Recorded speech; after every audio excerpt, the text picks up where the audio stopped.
Hello guys, welcome to our channel tech programmer. तो आज हम शुरू करेंगे एसक्यूएल। तो बिना टाइम वेस्ट किए शुरू करते हैं। SQL stands for structured query language.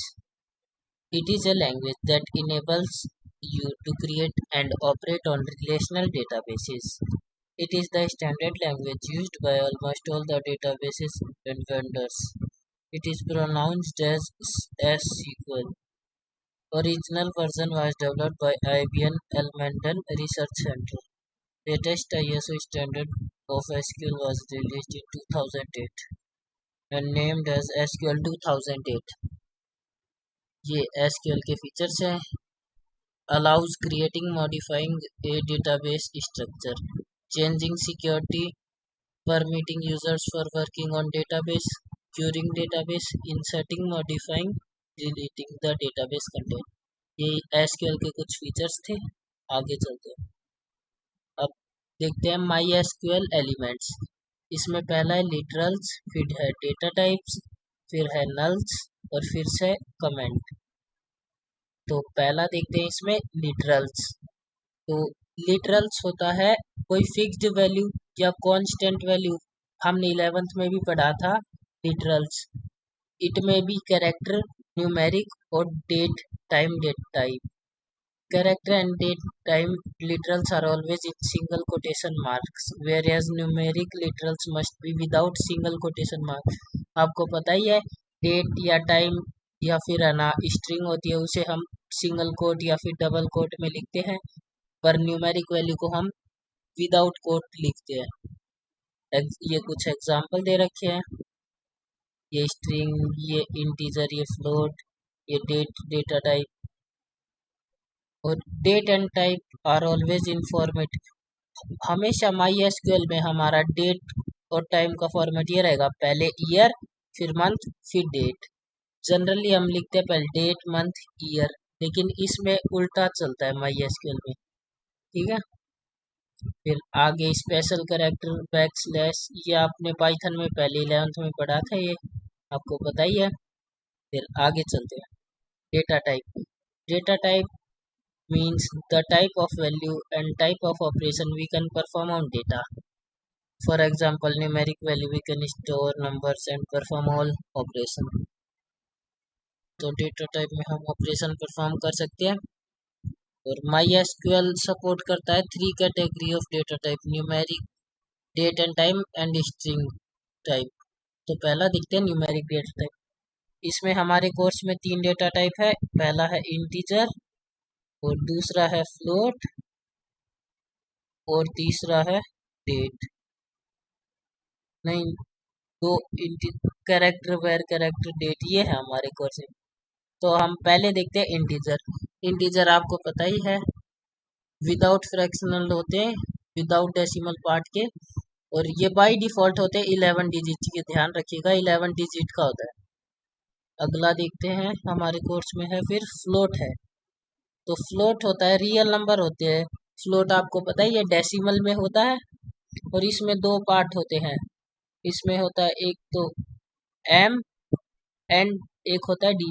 M होता है specify length of numeric value, कितनी लेंथ होती है डेसिमल प्लेस को इंक्लूड करके, एंड डेसिमल सिंबल को। और एग्जाम्पल भी दे रखा है। और डी होता है डेसिमल सिंबल। इसमें एग्जाम्पल दे रखा है 8 और 2। तो 8 2 होता है, then 5 integer value, 1 decimal symbol and 2 digit. जो 2 है वो डेसिमल के बाद की है 2 डिजिट, और 1 काउंट हुआ है डेसिमल में, और 5 काउंट हो गए वैल्यू में। तो टोटल मिला के टोटल वैल्यू होती है 8। ठीक है। और डेसिमल भी कभी कभी पूछ लेता है, तो ये भी ध्यान रखिए। डेसिमल में भी होता है, यूज्ड होता है exact numeric value that preserve exact precision. इसमें होता है 2 पैरामीटर पास करते हैं। इसमें भी एक पी और डी। पी होता है नंबर ऑफ सिग्निफिकेंट डिजिट, और डी होता है रिप्रेजेंट नंबर ऑफ डिजिट। तो जैसे हमने 6 और 2 डाला, तो 4 तो इसमें हो गई डेसिमल के पहले की डिजिट, और 2 हो गई डेसिमल की बाद की, तो टोटल 6 डिजिट, तो ये 6 हो गया।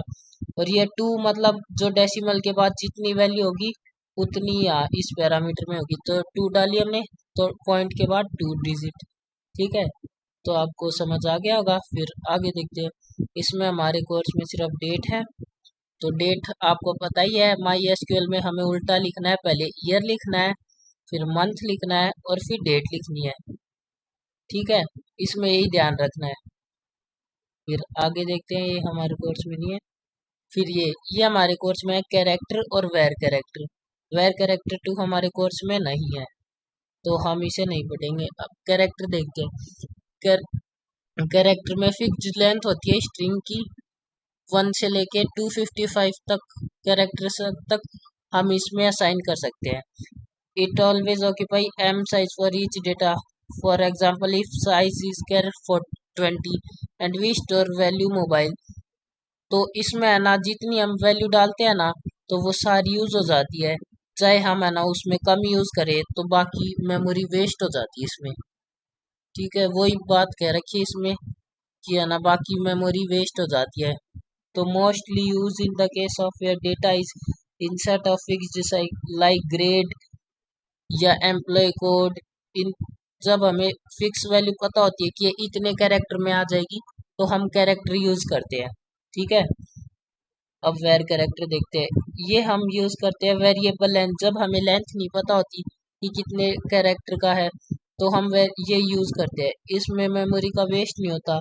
जैसे हमने इसमें है ना यूज किया, हमने 20 यूज किया है वेर कैरेक्टर, और हमें हमने 6 बाइट यूज करी है मोबाइल की, तो बाकी जो बची हुई है वो वेस्ट नहीं होगी, वो दूसरे में काम आ जाएगी। ये वेस्ट नहीं होती इसमें मेमोरी।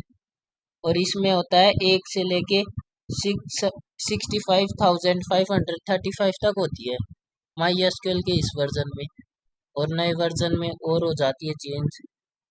तो ये कोई बात बता रखी है, इसमें मेमोरी का वेस्टेज नहीं होता। और ये यूज हम तब करते हैं जब हमें नेम, एड्रेस या नंबर ऑफ कैरेक्टर हमें पता नहीं हो, नॉट फिक्स्ड होते हैं। ठीक है, अब आगे इनमें डिफरेंस देखते हैं। इम्पोर्टेंट है, ये एग्जाम में पूछा जाता है, कैरेक्टर और वेर कैरेक्टर के बीच में डिफरेंस। तो पहले देखते हैं। कैरेक्टर में फिक्स्ड लेंथ स्ट्रिंग होती है, वेर कैरेक्टर में वेरिएबल लेंथ होती है। और कैरेक्टर यूज करते हैं जब हमें है ना फिक्स्ड होते हैं, जैसे यूज जहाँ पे अपन को कैरेक्टर पता होते हैं इतने होते हैं, जैसे ग्रेड होता है, ईएमपी कोड, ये फिक्स्ड होते हैं, तो हम यहाँ पे कैरेक्टर यूज करते हैं। और वेर कैर हम करते हैं जहाँ हमें नंबर ऑफ कैरेक्टर फिक्स नहीं होते, जैसे कि नाम, address.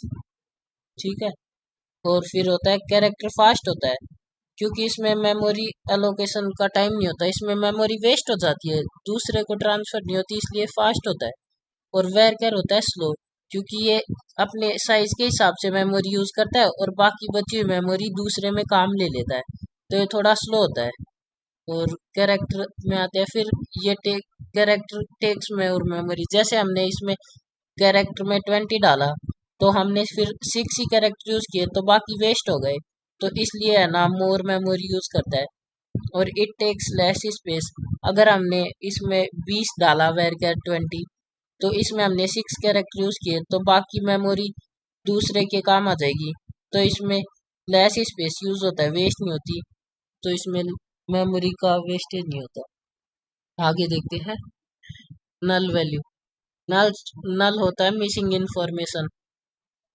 Null can appear in any type of column, it is not restricted by not null और प्राइमरी की। अगर कोई भी कॉलम रेस्ट्रिक्ट नहीं होता नॉट नल या प्राइमरी की से, तो वो नल होता है।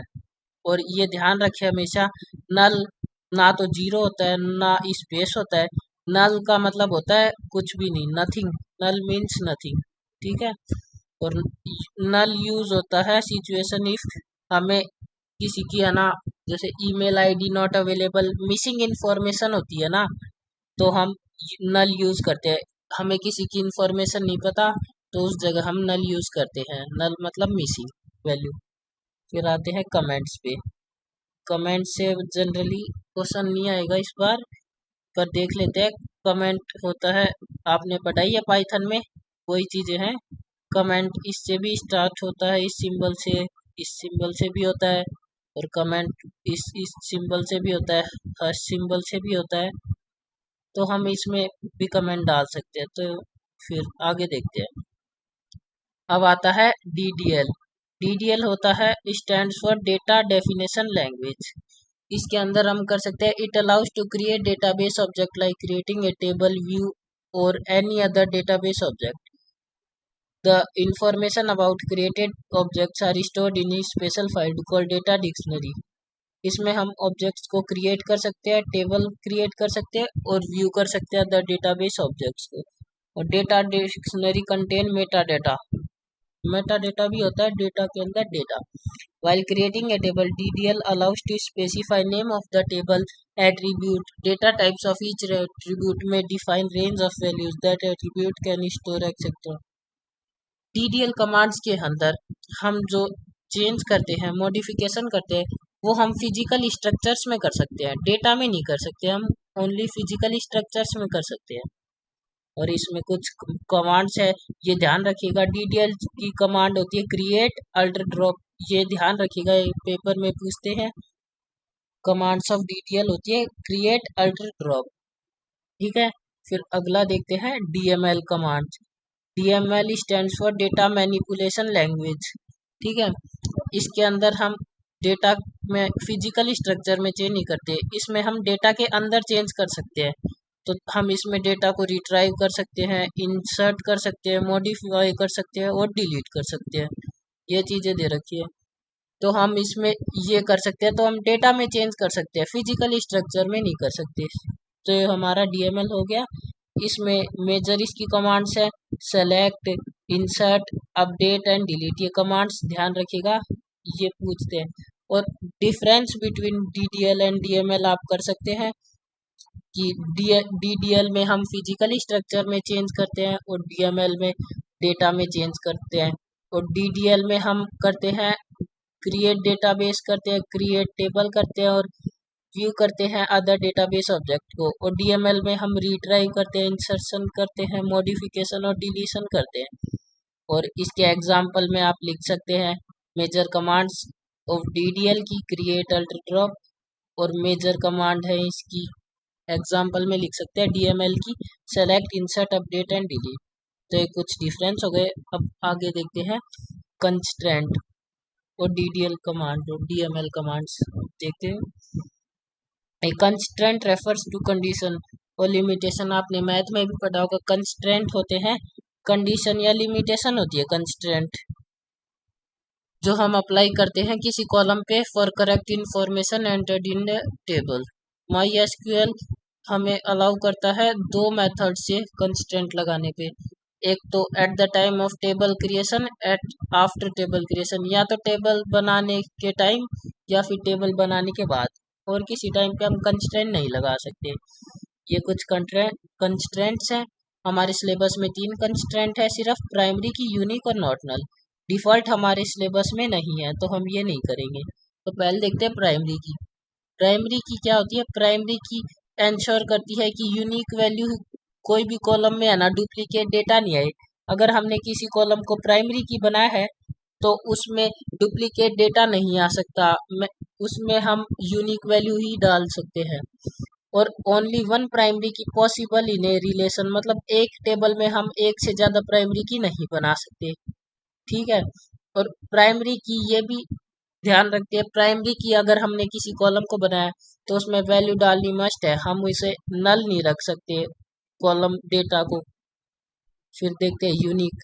यूनिक भी सेम होता है प्राइमरी की जैसे, इसमें भी यूनिक वैल्यू होती है कॉलम में, डुप्लीकेट डेटा नहीं कर सकते, पर ये अलाउ करता है नल वैल्यू को। प्राइमरी की में हम नल वैल्यू अलाउ नहीं कर सकते, पर यूनिक में कर सकते हैं। और यूनिक है जो एक से ज़्यादा बार अप्लाई कर सकते हैं टेबल में, एन टाइम्स, कितनी भी बार कर सकते हैं। पर प्राइमरी की एक ही पॉसिबल होती है एक टेबल में, ये एक से ज़्यादा होती है। फिर देखते हैं नॉट नल। नॉट नल होता है, ये देखता है it will make data entry mandatory for applied column that is null will not be allowed. ये कह रहा है कि इसमें हम नॉट नल लगाएं, नॉट नल कंस्टेंट जिस कॉलम पे भी लगाएंगे उसमें डेटा हम नल नहीं कर सकते।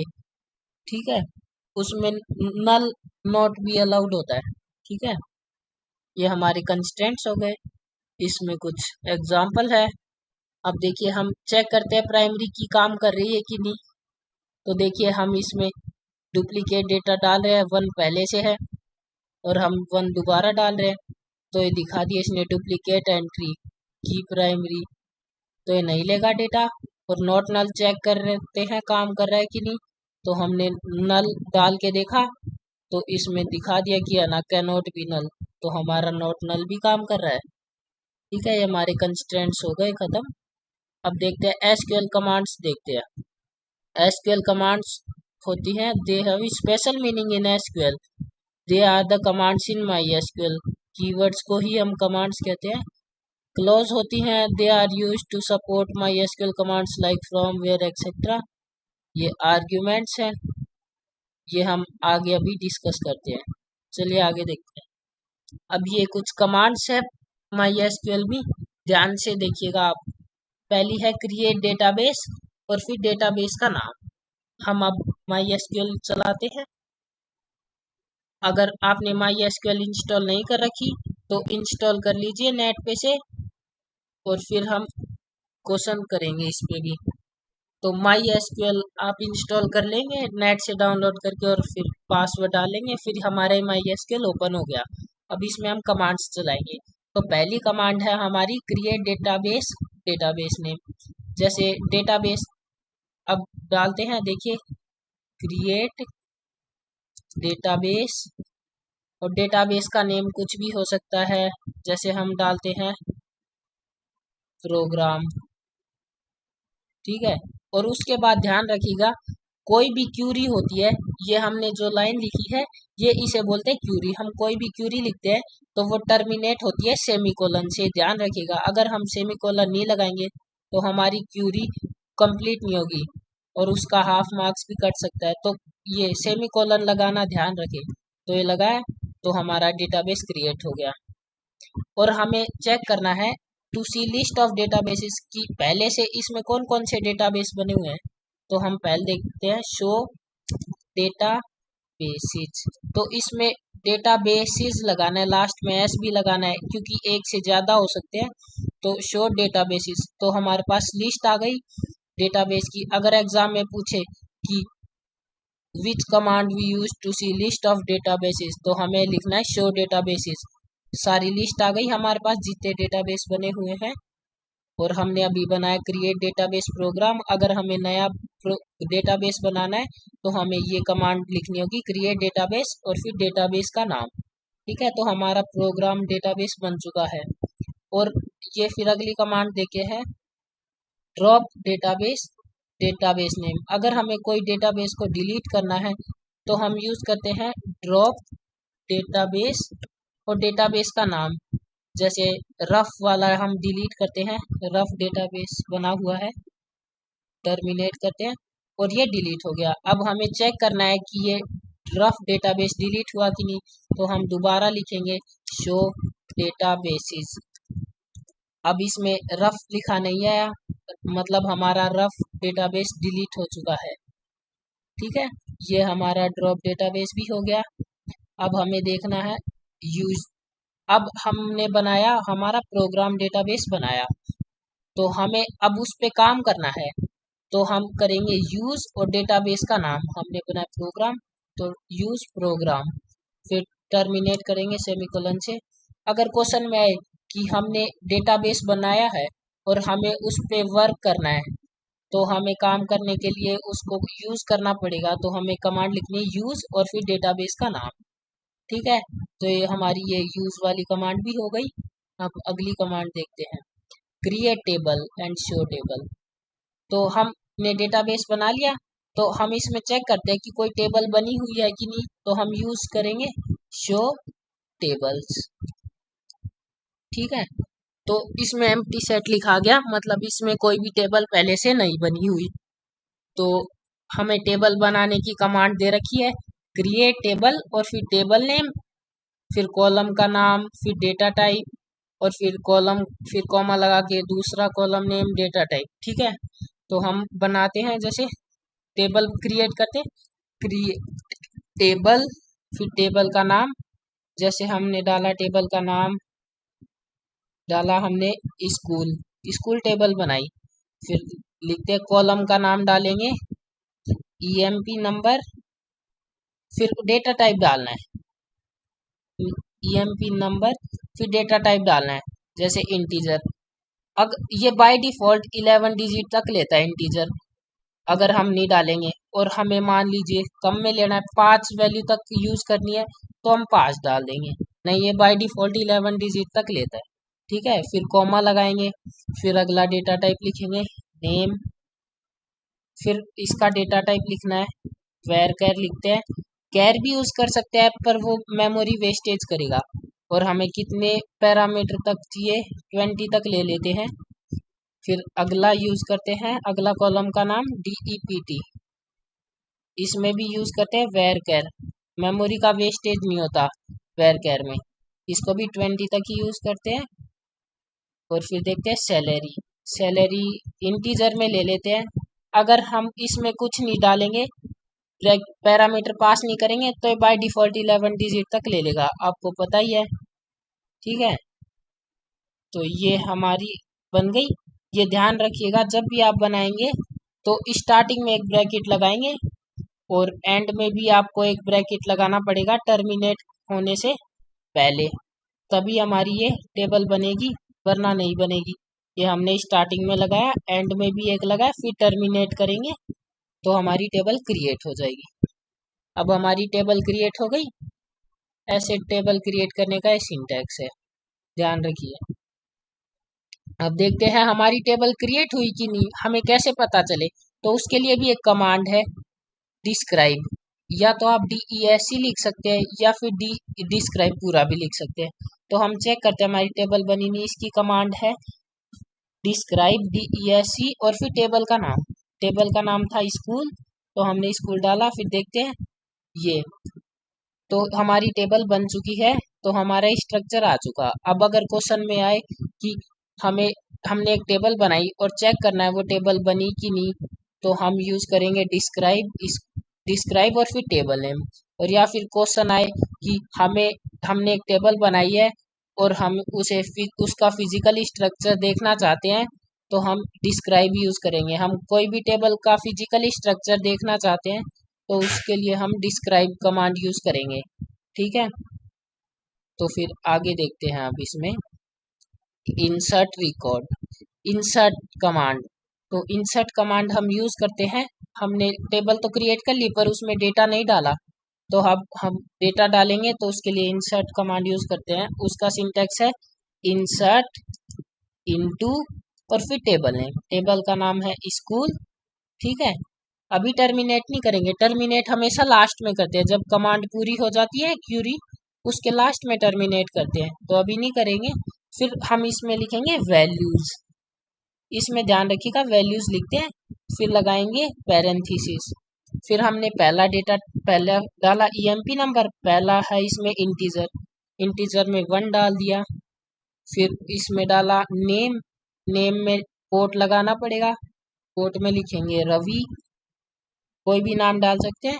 फिर कोट बंद करके कॉमा डाल के, फिर डिपार्टमेंट में हमने वेर कैर ले रखा है तो कॉमा डाल के इसमें लिख देंगे हम मैथ्स। फिर कोट बंद करेंगे, फिर डालेंगे सैलरी, सैलरी के लिए कॉमा लगा के डाल दिया हमने 35,000। फिर ये पैरेंथेसिस बंद कर देंगे। ठीक है, और फिर हम टर्मिनेट कर देंगे, तो ये हमारी इंसर्ट हो गई इसमें वैल्यू। अब हमें चेक करना है कि इसमें इंसर्ट हुई कि नहीं हुई, तो उसके लिए भी एक कमांड है सेलेक्ट ऑल फ्रॉम स्कूल और लास्ट में टर्मिनेट। और ये हमने डेटा डाला वो आ चुका है, देखिए इसमें वही लिखा है कैर वेर कैर डेट मस्ट भी सिंगल कोट में होने चाहिए, ये वही चीज लिखी है डेट ईयर मंथ डेट ऐसे होनी चाहिए। और ये हमारा वो है सिंटैक्स है इंसर्ट करने का, इंसर्ट इनटू टेबल नेम और फिर वैल्यूज और फिर जो डेटा टाइप है उस हिसाब से ये फिल करना है। ठीक है, इंसर्ट की कमांड हो गई। अब ये है सेलेक्ट, इंसर्ट सेलेक्ट अपडेट और डिलीट, ये ध्यान रखिएगा DML कमांड्स हैं, और क्रिएट टेबल हो चाहे क्रिएट डेटाबेस हो, क्रिएट अल्टर ड्रॉप, ये 3 कमांड होती हैं DDL की। ठीक है, ये हम DML की कमांड्स कर रहे हैं। ये सेलेक्ट भी DML की कमांड है, और हमने अभी जो करी थी इंसर्ट वो भी DML की कमांड है। तो अब सिलेक्ट देखते हैं। सेलेक्ट में हम कॉलम का नाम भी यूज कर सकते हैं। एस्ट्रिक मतलब होता है ऑल, एस्ट्रिक मतलब सारे रिकॉर्ड, और कोई स्पेसिफिक कॉलम का रिजल्ट लेना चाहे तो वो भी हम कर सकते हैं। तो ये होता है सेलेक्ट, फिर column name from table name, और फिर आगे कोई कंडीशन हो तो लगाते हैं वेयर, फिर कंडीशन लगाते हैं। तो जैसे हमने इसमें कहा सेलेक्ट, हमें सिर्फ नाम चाहिए इसका, तो हम लिखेंगे नेम, कॉलम का नाम नेम, फ्रॉम टेबल का नाम स्कूल, तो हमें नेम आएगा ये सिर्फ। और हम यदि सेलेक्ट DEPT फ्रॉम स्कूल करते तो ये डिपार्टमेंट दिखाता।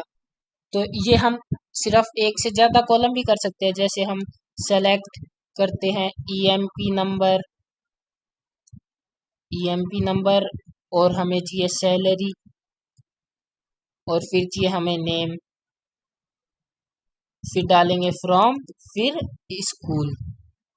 तो हमें जिस हिसाब से आउटपुट चाहिए उस हिसाब से हम क्यूरी डाल देंगे। तो हमें पहले EMP नंबर मिल गया, फिर सैलरी मिल गई, फिर नेम मिल गया, तो ये हो गई सेलेक्ट। और यदि हमें सारे चाहिए तो हम एस्ट्रिक सिंबल यूज करके सारे रिकॉर्ड को प्रिंट कर सकते हैं।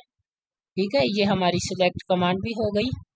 देखिए ये वही दे रखा है, सेलेक्ट में पूरी टेबल आ जाएगी, इसमें सेलेक्ट जो कॉलम सेलेक्ट किए वो आ जाएंगे, इसमें भी उसी तरह आएंगे।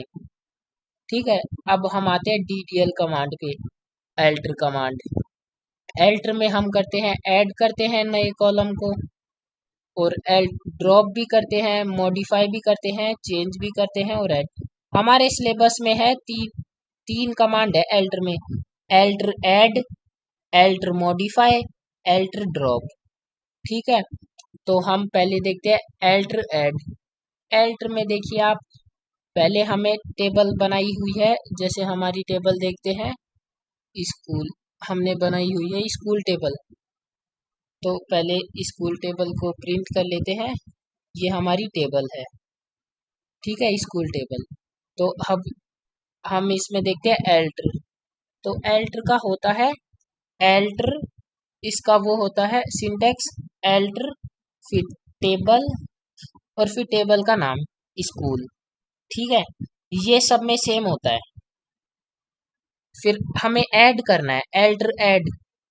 तो ऐड के लिए हमें करना पड़ेगा ऐड कॉलम नेम, कॉलम का नाम डालना है, जैसे कॉलम का नाम डाल देते हैं हम,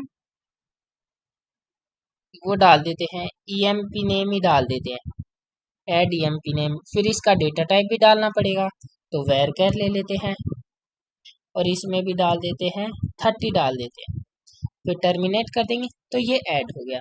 अब हमें चेक करना है, तो हम फिर से देखेंगे सेलेक्ट ऑल फ्रॉम स्कूल, सारी टेबल प्रिंट हो जाएगी। तो हमने देखा EMP नेम आ चुका है, नया कॉलम ऐड हो चुका है इसमें, और ये नल इसलिए आ रहा है क्योंकि हमने इसमें अभी वैल्यू इंसर्ट नहीं की है। जब हम इसमें वैल्यू डाल देंगे तो ये नल हट जाएगा, अभी इसमें कोई इन्फॉर्मेशन नहीं है इसलिए नल दिखा रहा है।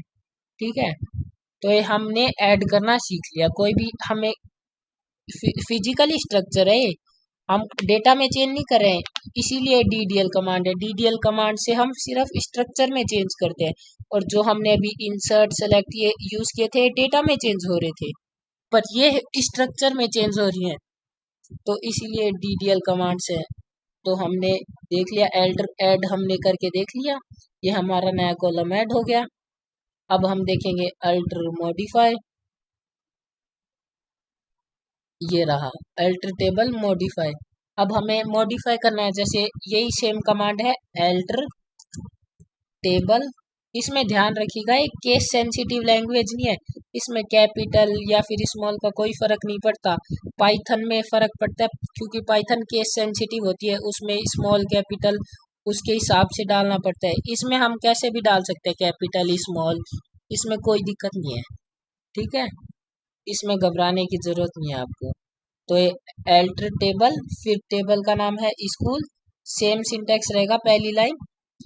एल्टर मॉडिफाई करेंगे तो हम फिर लिखेंगे मॉडिफाई, ये सिंटेक्स है। फिर हमें किसको मॉडिफाई करना है, हमने मॉडिफाई करना है नेम को ही कर लेते हैं, तो नेम को मॉडिफाई करते हैं। अब हमें इसका डेटा टाइप चेंज करना है, तो हमने नेम का डेटा टाइप डाला था, आपको ध्यान होगा। देखिए हमने नेम का डेटा टाइप var20 डाला था। अब हम इसे कैर कर देते हैं, कैर करके 10। हमें किसी का डेटा टाइप बदलना होता है। अब चेक करते हैं, तो ये देखिए ये हमारा रिजल्ट है, लेकिन हमें इसका फिजिकल स्ट्रक्चर चेक करना है। तो हमने देखी थी कौन सी कमांड थी, डिस्क्राइब। तो DESC भी लिख सकते हैं या पूरा भी लिख सकते हैं, डिस्क्राइब स्कूल। तो हमारे पास फिजिकल स्ट्रक्चर आ जाएगी, हमें पता चल जाएगा हमारा मॉडिफाई हुआ कि नहीं। ये देखिए हो गया, इसमें नेम कैरेक्टर 10 हो गया, हमने जो मॉडिफाई किया वो हो गया। तो हमारा एल्टर मॉडिफाई हो गया। इस एल्टर मॉडिफाई की मदद से हम किसी भी डेटा टाइप चेंज कर सकते हैं कॉलम का, ठीक है। और एल्टर ऐड से हम नया कॉलम ऐड कर सकते हैं, ये कॉलम पे काम करते हैं ये एल्टर वाले फिजिकल स्ट्रक्चर पे, ठीक है। तो ये हमने देख लिया, एल्टर ऐड हो गया, एल्टर मॉडिफाई। अब एल्टर ड्रॉप देखते हैं, ध्यान रखिएगा एल्टर ड्रॉप और ड्रॉप अलग अलग है। अब हम देखेंगे ये एल्टर चेंज, ये चेंज नेम भी है, वैसे हमारे सिलेबस में नहीं है, वैसे आप देखना चाहे तो देख सकते हैं। हमें नाम चेंज करना है, जैसे नेम से ई नेम पे चेंज करना है, तो ये हमारा सिंटेक्स है alter table, table name, change name, फिर जो अगली नया नाम डालना है वो उसका डेटा टाइप। तो हम ये भी कर सकते हैं, वैसे सिलेबस में नहीं है तो ज़्यादा नहीं करेंगे। और फिर ये है, इसमें ऑर्डर चेंज करना है, ये भी हमारे सिलेबस में नहीं है, वैसे आप देखना चाहे देख सकते हैं। ये दोनों मैंने इसलिए बताया क्योंकि ये काम आती है हमारे, अगर आप एक प्रोग्रामर हैं तो आपके काम आती है, वैसे सिलेबस में नहीं है। अगर इसका हमें ऑर्डर आगे पीछे करना है तो ये हमारा सिंटेक्स है, ये हमने हाईलाइट भी कर रखा है, आप यहाँ से भी देख सकते हैं, ठीक है। फिर आगे देखते हैं हमारा ये एल्टर, एल्टर ड्रॉप देख लेते हैं। एल्टर ड्रॉप देखने के लिए हम देखते हैं कोई भी हमें कॉलम हटाना है तो हम सेम सिंटैक्स यूज करेंगे, एल्टर टेबल और फिर स्कूल, टेबल नेम, ठीक है। फिर हमें ड्रॉप करना है, तो ड्रॉप फिर कॉलम का नाम, कौन से कॉलम को ड्रॉप करें, EMP नेम को ही कर देते, EMP नेम। तो ये डिलीट हो गया, ड्रॉप का मतलब डिलीट हो गया। तो हमें चेक करना है कॉलम डिलीट हुआ कि नहीं हुआ, तो हम फिर से वो ही करेंगे, डिस्क्राइब कर देंगे, डिस्क्राइब। तो देखिए यहाँ पे ये कॉलम था EMP ने, यह पूरा हट चुका है, पूरा का पूरा कॉलम। देखिए यहाँ पे सिर्फ ये 4 ही है, ये पूरा कॉलम हट चुका है, देखा आपने। तो एल्टर ड्रॉप की मदद से हम पूरे कॉलम को ही डिलीट कर सकते हैं। और जो ड्रॉप होता है वो हमारी टेबल को ही डिलीट करता है, वो हम आगे करेंगे। उससे पहले हम ये देखते हैं प्राइमरी की, आपने देखा ही होगा, प्राइमरी की हम करते हैं। अब हमें प्राइमरी की बनाना है किसी भी कॉलम को, तो हमारा एल्टर का सिंटैक्स है एल्टर टेबल और टेबल नेम, ये तो आपको पता ही है। फिर अब इसमें हमें ऐड करना है, तो एल्टर ऐड आपको पता ही है, ऐड लिख देंगे। और फिर जो ऐड करना है प्राइमरी की बनाना है तो प्राइमरी की लिख देंगे, प्राइमरी की। अब किस कॉलम को बनाना है पैरेंथेसिस लगा के वो लिख देंगे, EMP नंबर को बना देते हैं, तो ये फिर टर्मिनेट कर देंगे और ये बन गया। और अब हमें चेक करना है कि ये बना कि नहीं, तो फिर से वो चलाएंगे डिस्क्राइब, तो हम फिजिकल स्ट्रक्चर मिल चुका है। अब इसमें देखिए की के यहाँ EMP नंबर के आगे PRI लिखा है, इसका मतलब है ये प्राइमरी की बन चुका है। यहाँ पे देखिए की में कुछ भी नहीं था, इसका मतलब यहाँ कोई भी प्राइमरी की कोई की नहीं लगी। अब यहाँ PRI आ चुका है, मतलब ये कॉलम प्राइमरी की बन चुका है।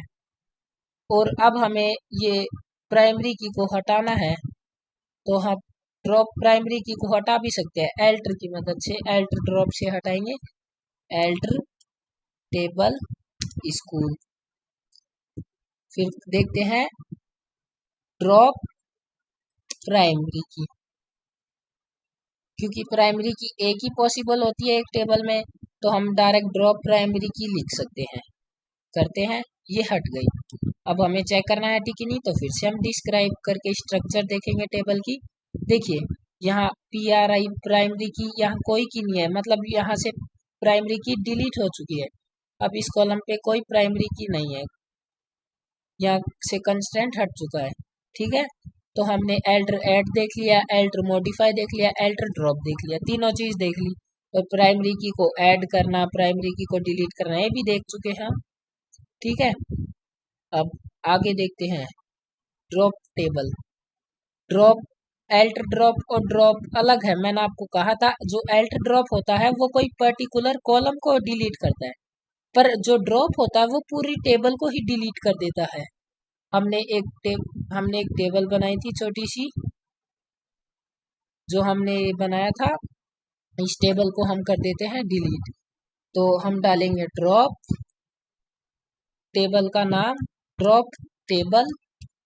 ध्यान रखिएगा ये जो DDL कमांड से इसमें टेबल आता है, जैसे हम करते हैं क्रिएट टेबल, फिर टेबल नेम, तो इसमें टेबल आया। और फिर एल्टर करते हैं तो एल्टर टेबल, टेबल नेम, तो इसमें भी टेबल आया। तो ड्रॉप, ड्रॉप टेबल, फिर टेबल नेम, मतलब इनमें हर में जो DDL कमांड से उनमें टेबल जरूर आता है। आप कंफ्यूज नहीं होंगे, इससे आपको मदद मिलेगी ध्यान रखने में। तो फिर ड्रॉप टेबल, और टेबल का नाम क्या है, स्कूल। ड्रॉप से हम हमेशा टेबल डिलीट कर सकते हैं अगर कोई टेबल है तो, वरना नहीं। तो हमने ये किया तो हमारी टेबल डिलीट हो गई। अब हम कैसे चेक करें टेबल डिलीट हुई कि नहीं, तो देखेंगे शो टेबल्स। देखिए अब यहाँ को एक भी टेबल नहीं दिखा रही है, एम्प्टी सेट, मतलब हमारी टेबल डिलीट हो चुकी है। अगर डिलीट नहीं हुई होती तो यहाँ टेबल का नाम आ जाता, तो हमारी टेबल यहाँ से डिलीट हो चुकी है। तो आपने देखा यहाँ टेबल हो गई है हमारी डिलीट। और जो एल्ट ड्रॉप था वो एक कॉलम को ही डिलीट करता, सिर्फ एक पर्टिकुलर कॉलम, पर यहाँ ड्रॉप ने तो पूरी टेबल को ही डिलीट कर दिया। पर हमारे पास और भी है, हमारे पास और टेबल बनी हुई है, हम उसकी मदद से आपको करके दिखाएंगे। हमारे पास ये है। अब हमें टैग पे काम करना है, डेटाबेस, तो हम यूज टैग करेंगे। जिस डेटाबेस पे काम करना है उसके लिए हम यूज करते हैं कमांड। ये हम आ गए टैग पे। अब इसमें देखते हैं टेबल बनी हुई है कि नहीं, तो देखते हैं शो टेबल्स, तो इसमें टेबल है, तो इसमें दिखा दिया एमपी। अब हमें इसका फिजिकल स्ट्रक्चर देखना है, तो डिस्क्राइब कर देंगे EMP टेबल नेम। और यदि इसमें डेटा है, इसका सारा डेटा देखना है, तो हम करेंगे सेलेक्ट ऑल करते हैं, मतलब सारा डेटा फ्रॉम EMP, और टर्मिनेट कर देते हैं। तो ये हमारा इसमें डेटा है, इस टेबल के अंदर ये डेटा, तो हमारा काम हो जाएगा। अब आगे देखते हैं अपडेट और डिलीट कमांड। अपडेट करते, अगर हम चेंज करना हो या मॉडिफाई करना हो या फिर अपडेट करना हो डेटा को, तो हम अपडेट कमांड का यूज करते हैं। इसका सिंटैक्स ये है, अपडेट फिर टेबल नेम फिर set column name equal to value where condition, जैसे कि हम आपको करके बताते हैं। हमें इस टेबल को ये अपडेट करते हैं, अपडेट EMP। ठीक है, अपडेट EMP किया हमने। फिर हम करेंगे सेट कीवर्ड, देन कॉलम का नाम, कौन सा कॉलम चेंज करना है, सेट DEPT डिपार्टमेंट चेंज करते हैं, सेट डिपार्टमेंट इक्वल टू, अब कोई वैल्यू डाल देंगे, वैल्यू की जगह इसमें वो दे रखे हमने स्ट्रिंग, तो हम डाल देंगे सेल्स डाल देंगे, ये डाल दिया। फिर अभी टर्मिनेट नहीं करना है, लास्ट में करेंगे। फिर वेयर कंडीशन भी डालनी पड़ेगी। अब हमने सेट तो कर दिया डिपार्टमेंट सेल्स, पर किसको किया, तो हम वेयर कंडीशन लगाएंगे, where EMP number equal to 3 को कर देते हैं। फिर अब टर्मिनेट, अब 3 में हम लगा भी सकते हैं कोट, ये और नहीं लगाएं तो भी दिक्कत नहीं है, क्योंकि ये न्यूमेरिक डेटा टाइप है। तो हमने किया, हो गया। अब हमें कैसे पता चले ये चेंज हुआ कि नहीं, तो हम वो सारा डेटा चेक करने के लिए करेंगे सेलेक्ट ऑल फ्रॉम ईएमपी। तो अब देखिए ये 3 नंबर 3 था जिसका शोभित, उसकी भी सेल्स हो चुकी है, पहले उसका आईटी था पर अब इसमें सेल्स हो चुकी है, मतलब ये अपडेट होके सेल्स हो गया है।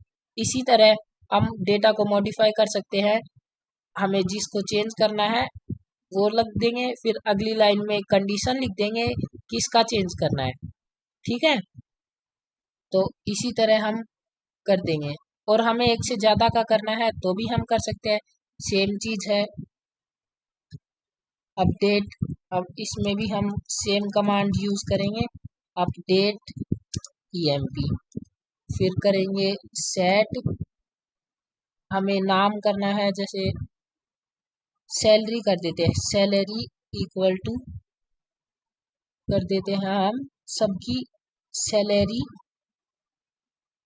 प्लस 10,000, ये हमने चेंज कर दी सब।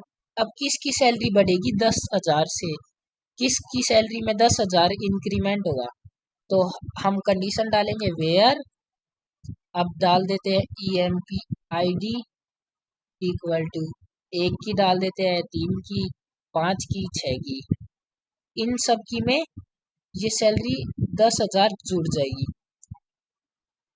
ऐसा नहीं हुआ, नहीं, हम कंडीशन एक में ही डाल सकते हैं, सेट सैलरी डाल देंगे, salary plus 10,000,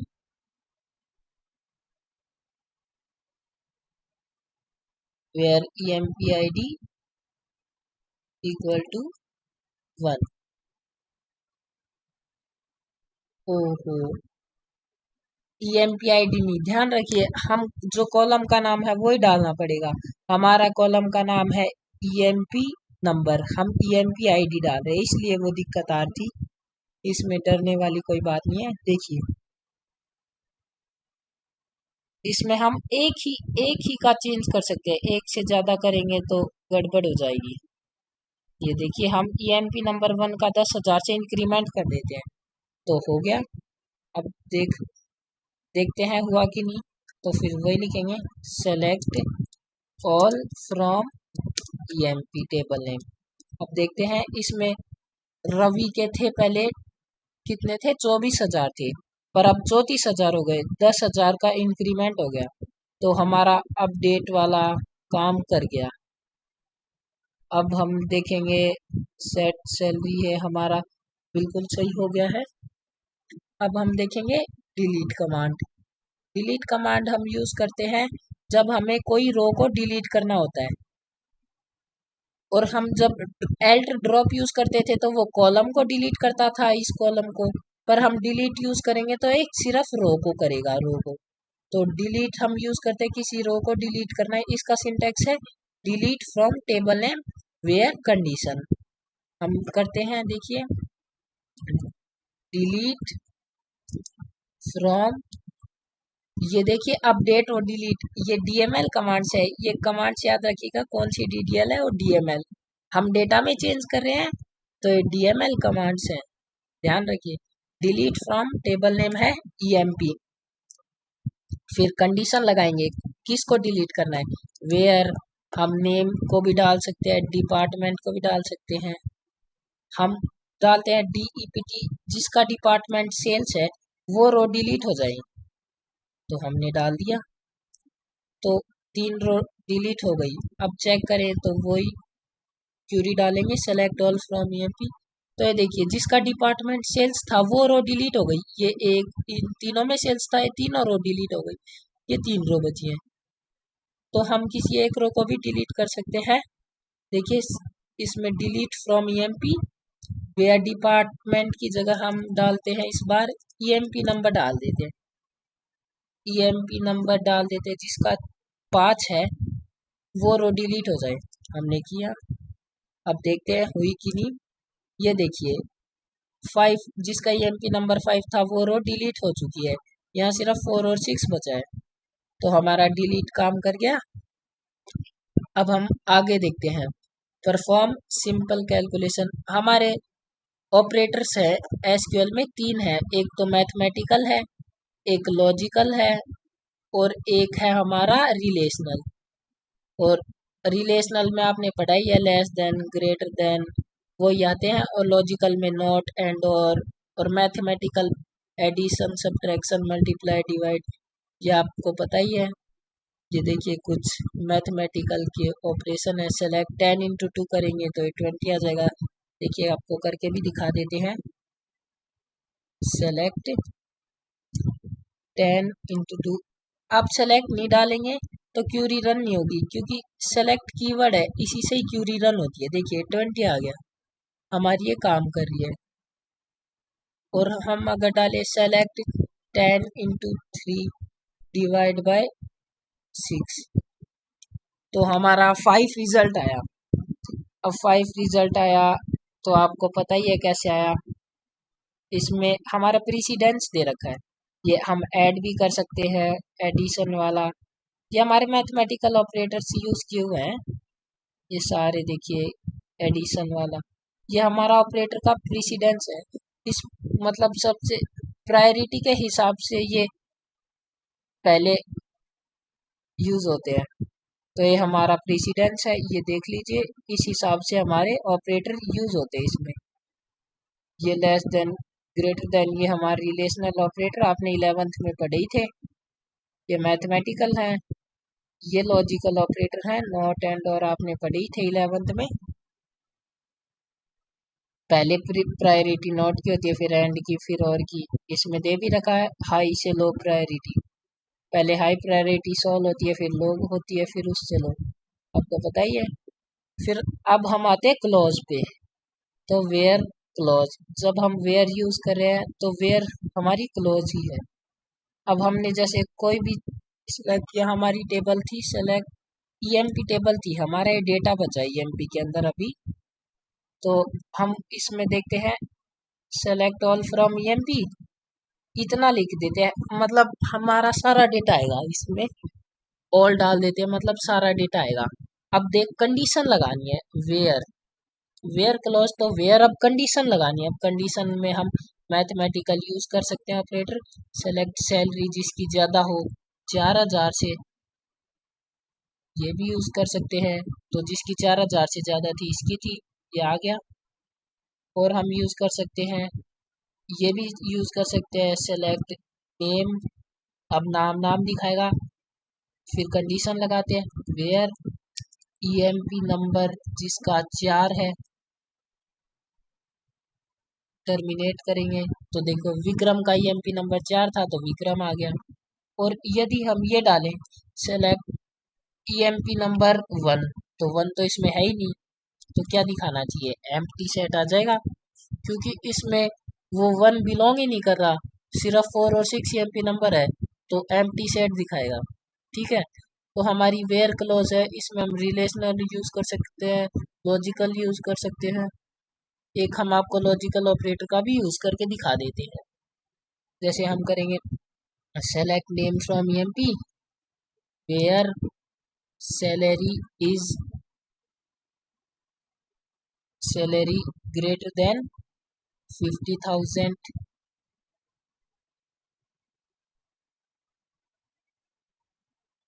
salary greater than 50,000 and और लगा देते हैं, क्योंकि और में कोई भी एक कंडीशन ट्रू होती है तो उसमें रिजल्ट आ जाता है, पर एंड में दोनों कंडीशन ट्रू होना मैंडेटरी है, आपको पता ही है। और सैलरी इज लेस देन 50,000, ये हमने कंडीशन लगाई। तो देखिए विक्रम की सैलरी 50,000 से कम है, इसलिए आ गई, ये वाली कंडीशन हमारी ट्रू हो गई, इसलिए आ गई। तो आपको वेयर क्लोज भी पता चल गया। इसमें वेयर के बाद हम कंडीशन यूज कर सकते हैं, रिलेशनल ऑपरेटर, लॉजिकल ऑपरेटर और मैथमेटिकल तीनों यूज कर सकते हैं। ठीक है, ये हमने कंडीशंस पढ़ी ली, ये हमने सारा देख लिया, एंड भी यूज कर लिया, लॉजिकल ऑपरेटर यूज कर लिए, ये हमने सब यूज कर लिया। ये भी है एक, इसमें ये है select all from EMP where not EMP equal to 4। इसका मतलब है जो ईएमपी नंबर 4 है उसको छोड़ के जितने भी डेटा है, जितने भी ईएमपी नंबर्स है, वो सारे आउटपुट में डिस्प्ले हो जाएंगे, सिर्फ ईएमपी नंबर 4 को छोड़ के। नोट लगाने पे ईएमपी नंबर 4 रह जाएगा, उसको छोड़ के सारे रिजल्ट में आएंगे। फिर है कॉलम अलाइज। अलाइज होता है हम कोई भी कॉलम को टेम्परेरी नाम दे देते हैं रिजल्ट में लाने के लिए। जैसे हम आपको करके दिखाते हैं सेलेक्ट, इसकी होता है सिंटेक्स देखिए। सेलेक्ट हमें क्या करना है, नेम को हम डाल देते हैं नेम एज नमकीन। ये हमारे उसके लिए होता है, कोई फनी नेम देने के लिए, निक नेम के लिए होता है नेम एज नमकीन फ्रॉम ईएमपी। तो हमारा देखिए नेम नमकीन नाम से हो गया। ये सिर्फ डिस्प्ले में आने के लिए हुआ है, वैसे चेंज नहीं हुआ, सिर्फ रिजल्ट डिस्प्ले में चेंज होता है। टेम्परेरी नाम दे सकते हैं हम निकनेम, जिससे हमारा ये नए नाम से रिजल्ट में डिस्प्ले हो जाता है। तो यही था इसमें अलाइज करने का मतलब। अब आगे देखते हैं डिस्टिंक्ट कीवर्ड। डिस्टिंक्ट का मतलब ही दिख रहा है साफ साफ, डेटा डुप्लीकेसी नहीं होता। डिस्टिंक्ट मतलब सब डिफरेंट, मतलब सेम डेटा टाइप आता है तो उसे रिमूव करके डिस्टिंक्ट कर देता है। जैसे हमने डाला ईएमपी नंबर 1 और हम एक और ईएमपी नंबर 1 है इसमें, तो ये सिर्फ सिंगल दिखाएगा। अब हमारे पास डेटा कम पड़ रहा है तो हम डेटा थोड़ा ऐड करेंगे। हमारी टेबल कहाँ है, सेलेक्ट ऑल फ्रॉम ईएमपी, हमारे पास थोड़ा ही डेटा है।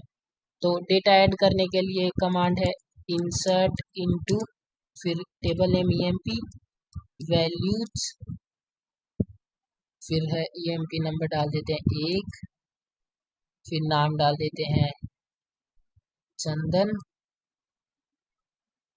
और फिर डिपार्टमेंट डाल देते हैं CS, सैलरी डाल देते हैं 10,000, और ऐड कर लेते हैं कॉमा लगा के, और भी ऐड कर सकते हैं आप जितनी ऐड करना है। ईएमपी नंबर 2 डाल देते हैं, सुरेश नाम डाल देते हैं, और डाल देते हैं इसकी ये डाल देते हैं RJ डाल देते हैं। डिपार्टमेंट आप कुछ भी डाल सकते हैं, तो कोई फर्क नहीं पड़ता। अब आगे देखते हैं, सैलरी इसकी डाल देते हैं हम 30,000, ये दूसरा बन गया। एक और डाल देते हैं पैरेंथेसिस, ध्यान रखें इसमें स्टार्टिंग और एंड में दोनों टाइम लगाए। जब हम क्रिएट करते हैं तो एक स्टार्टिंग एक एंड में बस एक ही लगता है, पर इसमें हर रो के लिए एक एक पैरेंथेसिस लगता है। 3, इसका नाम अनिल डाल देते हैं, डाल देते हैं इसका AP डिपार्टमेंट, इसको दे देते हैं 20,000। ठीक है, ये हमारी 3 रो क्रिएट हो गई।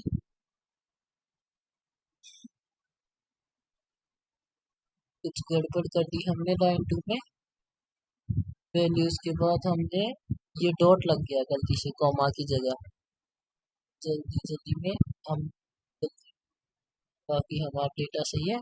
ये देखिए हो गई।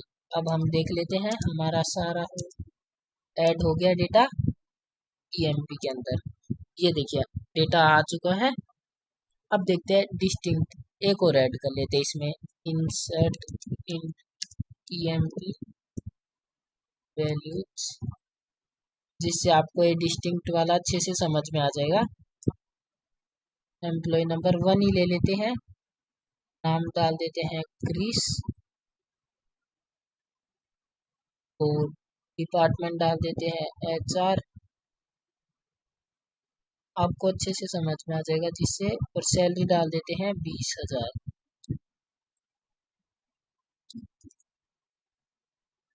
ये देख लेते हैं ऐड हो गया, ये ऐड हो गया।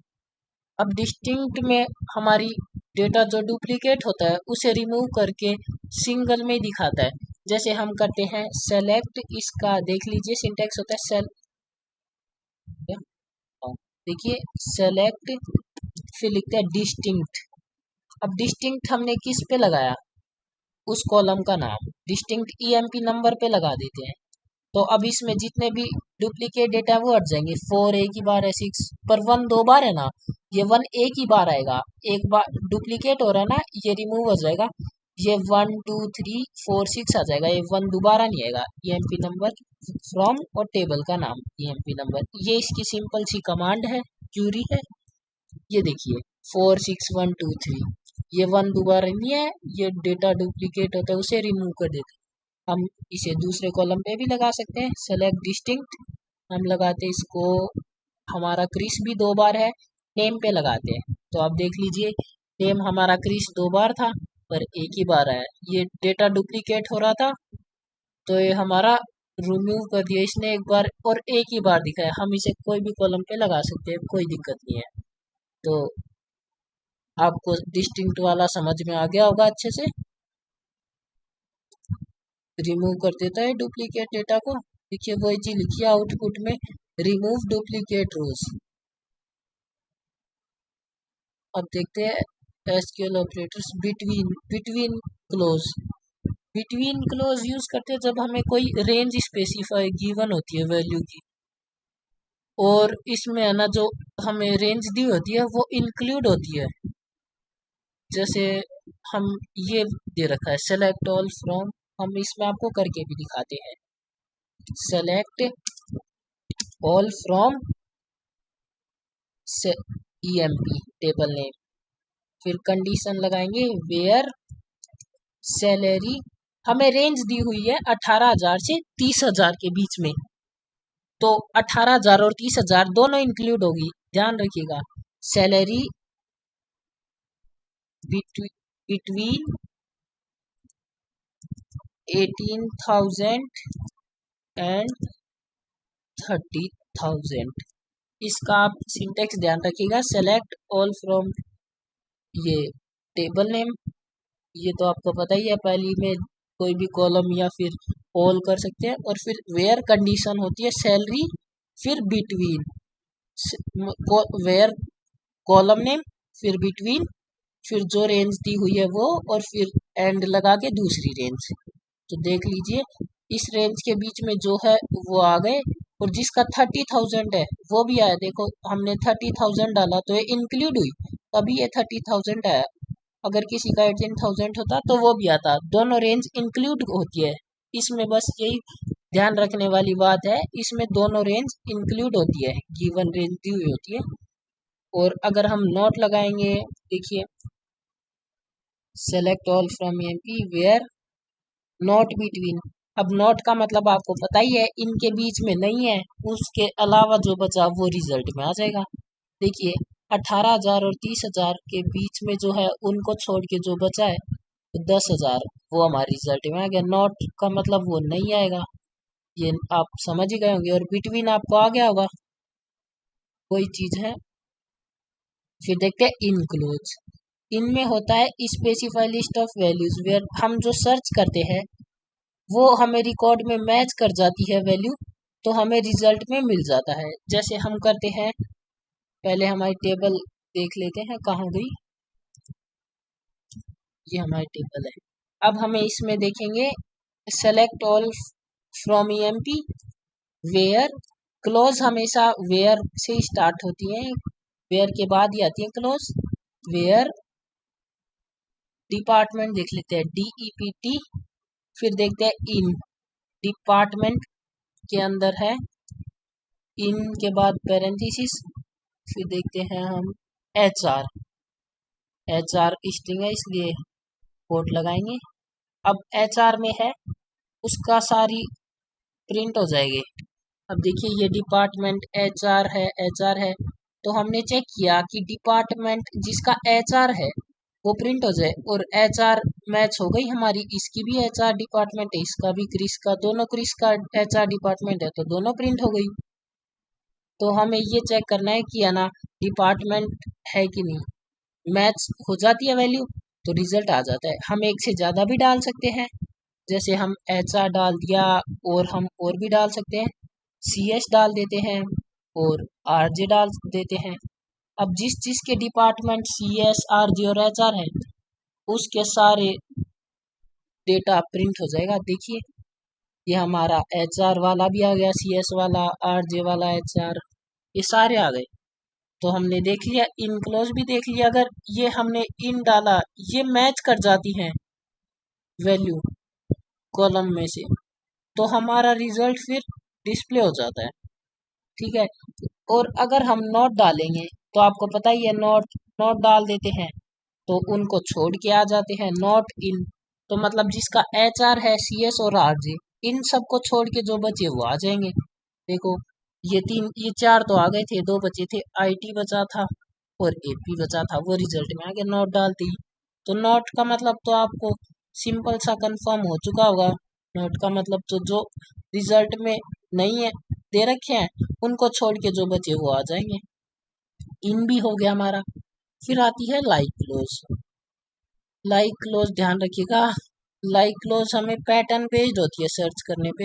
ये यूज्ड होती है जब हमें रिजल्ट रिजल्ट जो होता है एग्जैक्ट वैल्यू हमें नहीं पता होती, हमें सिर्फ पैटर्न के हिसाब से आउटपुट चाहिए होता है, हमें ना उसका वो नहीं पता होती, वैल्यू पता नहीं होती हमें एग्जैक्ट। और लाइक क्लोज में दो वाइल्ड कार्ड कैरेक्टर होते हैं, ध्यान रखिएगा। एक तो परसेंटेज सिंबल से होता है, एक अंडरस्कोर होता है। परसेंटेज सिंबल हम यूज करते हैं जब हमें सब्स्टिट्यूट मल्टीपल कैरेक्टर पता हो, जब लेंथ फिक्स पता नहीं हो तो हम यूज करते हैं। और अंडरस्कोर हम यूज करते हैं when we want to substitute a character, ये सिंगल कैरेक्टर को शो करता है। ठीक है, हम आपको यूज करके अच्छे से समझाएंगे। ये देखिए, तो हम इसमें यूज करते हैं, इसका सिंटैक्स देख लेते हैं। सेलेक्ट ऑल फ्रॉम EMP, फिर वेयर, फिर कॉलम का नाम, नेम डाल दे, कॉलम का नाम नेम, फिर लाइक, ये इसका सिंटैक्स है। और फिर लाइक के बाद देखना है आपको कि आपको नेम पता नहीं है, कोट लगाना है। फिर परसेंटेज का मतलब है परसेंटेज, फिर M, मतलब जिस, फिर कोट बंद करेंगे, फिर टर्मिनेट। परसेंटेज का मतलब है कि हमें पता नहीं है, कुछ भी हो सकता है, एक से ज्यादा हो सकते हैं, कितने भी हो सकते हैं, तो जिसमें लास्ट में M है, परसेंटेज मतलब पहले कुछ भी हो सकता है, लास्ट में M है तो वो प्रिंट हो जाएगा। अब नाम में देखो M किस किस के है, विक्रम के है, तो विक्रम वाला प्रिंट हो जाएगा। देखिए, हो गया, क्योंकि लास्ट में M है, M लास्ट में M, उससे पहले कुछ भी हो सकता है, तो हमारा विक्रम है ही। और करके दिखाते हैं आपको। अब डाल देते हैं जैसे परसेंटेज M परसेंटेज, इसका मतलब है बीच में M होना चाहिए, पहले कुछ भी और बाद में कुछ भी हो, तो बीच में M तो किसी के ही नहीं है, तो एम्प्टी सेट आ जाएगा ये। नहीं नहीं, विक्रम है, विक्रम के बाद नहीं है, पर विक्रम आ जाएगा। ठीक है। और हम दूसरा दिखाते हैं, M की जगह हम N ले लेते हैं, चंदन के बीच में N है तो N आ जाना चाहिए, क्योंकि बाद में भी कुछ हो सकता है, पहले भी, तो चंदन और भी अनिल आ गए, अनिल में भी N है, N से पहले A भी है ना, पहले भी कुछ हो सकता है और बाद में भी कुछ हो सकता है। तो देखिए, अनिल चंदन दोनों आ गए हैं, तो आपको परसेंटेज आ गया होगा। एक और दिखा देते हैं। अब स्टार्टिंग में डाल देते हैं A, स्टार्टिंग में S है, उसके बाद कुछ भी हो सकता है, पर कोट में लेना है, ये ध्यान रखना। स्टार्टिंग में S, और S परसेंटेज का मतलब S के बाद में कुछ भी हो सकता है, तो S, स्टार्टिंग में S तो सुरेश के है, तो सुरेश वाला प्रिंट हो जाएगा। देखिए, सुरेश वाला आ चुका है, तो ये हमारा परसेंटेज वाला हो गया वाइल्ड कार्ड करेक्टर। अब अंडरस्कोर देखते हैं, सेम सिंटैक्स रहेगा उसमें भी। अब नेम लाइक अंडरस्कोर, स्टार्टिंग में स्टार्टिंग के तीन कैरेक्टर छोड़ के फिर हम कर देते हैं S। तीन कैरेक्टर छोड़ के S किसके, देखिए आप, किसी के नहीं है, एक दो तीन अंडरस्कोर लगाया हमने, चौथे पे मतलब एक अंडरस्कोर मतलब पहला कैरेक्टर, फिर दूसरा मतलब दूसरा, तीसरा, तीन कैरेक्टर अपन को पता नहीं है, कुछ भी हो सकते हैं, पर चौथा S होगा। तो देखिए, चौथा S तो इसमें किसी का ही नहीं है, एक दो तीन, चौथा तो किसी का ही नहीं है, तो ये इसलिए नहीं आया क्योंकि चौथा कैरेक्टर किसी का S था ही नहीं, इसीलिए ये नहीं है अपने पास रिजल्ट। और करके देखते हैं हम। अब देखते हैं, स्टार्टिंग का एस होना चाहिए। और देखते हैं अपन, देखिए पहला पहला लेटर अपन को पता नहीं है, कुछ भी हो सकता है। दूसरा आई होगा, तो विक्रम में पहला वी है तो हमें पता नहीं है, तो फिर आई। ये आपको पता है क्यों नहीं आ रहा? क्योंकि हमने एक गलती कर दी। अब हम इसमें एस है, तो ये एस के बाद में भी तो कुछ भी हो सकता है, तो परसेंटेज लगाना पड़ेगा क्योंकि एस के बाद कुछ भी हो सकता है। तो अब हमारे पास देखो क्रिस आ गया, क्योंकि चौथे नंबर पे एस है और फिर एस के बाद भी कुछ हो सकता है, तो ये हमने आया। और इसमें भी इसीलिए नहीं है, select all from MP where name like I, I के बाद भी कुछ हो सकता है, तो परसेंटेज लगाना पड़ेगा। ये हमने लगाया तो विक्रम आ गया। लेकिन हम लेकिन जब हम देखेंगे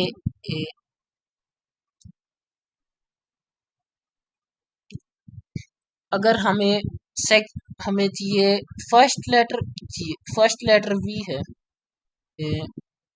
हम देखते हैं थर्ड लेटर के है, तो हम डाल देंगे एक अंडरस्कोर, दो अंडरस्कोर, फिर के, फिर उसके बाद में तीन लेटर और होने चाहिए, एक दो तीन अंडरस्कोर बाद में डाल दिए। तो मतलब के से पहले दो होने चाहिए लेटर और के बाद में थ्री लेटर होने चाहिए, तो हमने तीन अंडरस्कोर बाद में डाल दिए के और दो पहले। तो देखते हैं विक्रम आना चाहिए, तो विक्रम आ गया।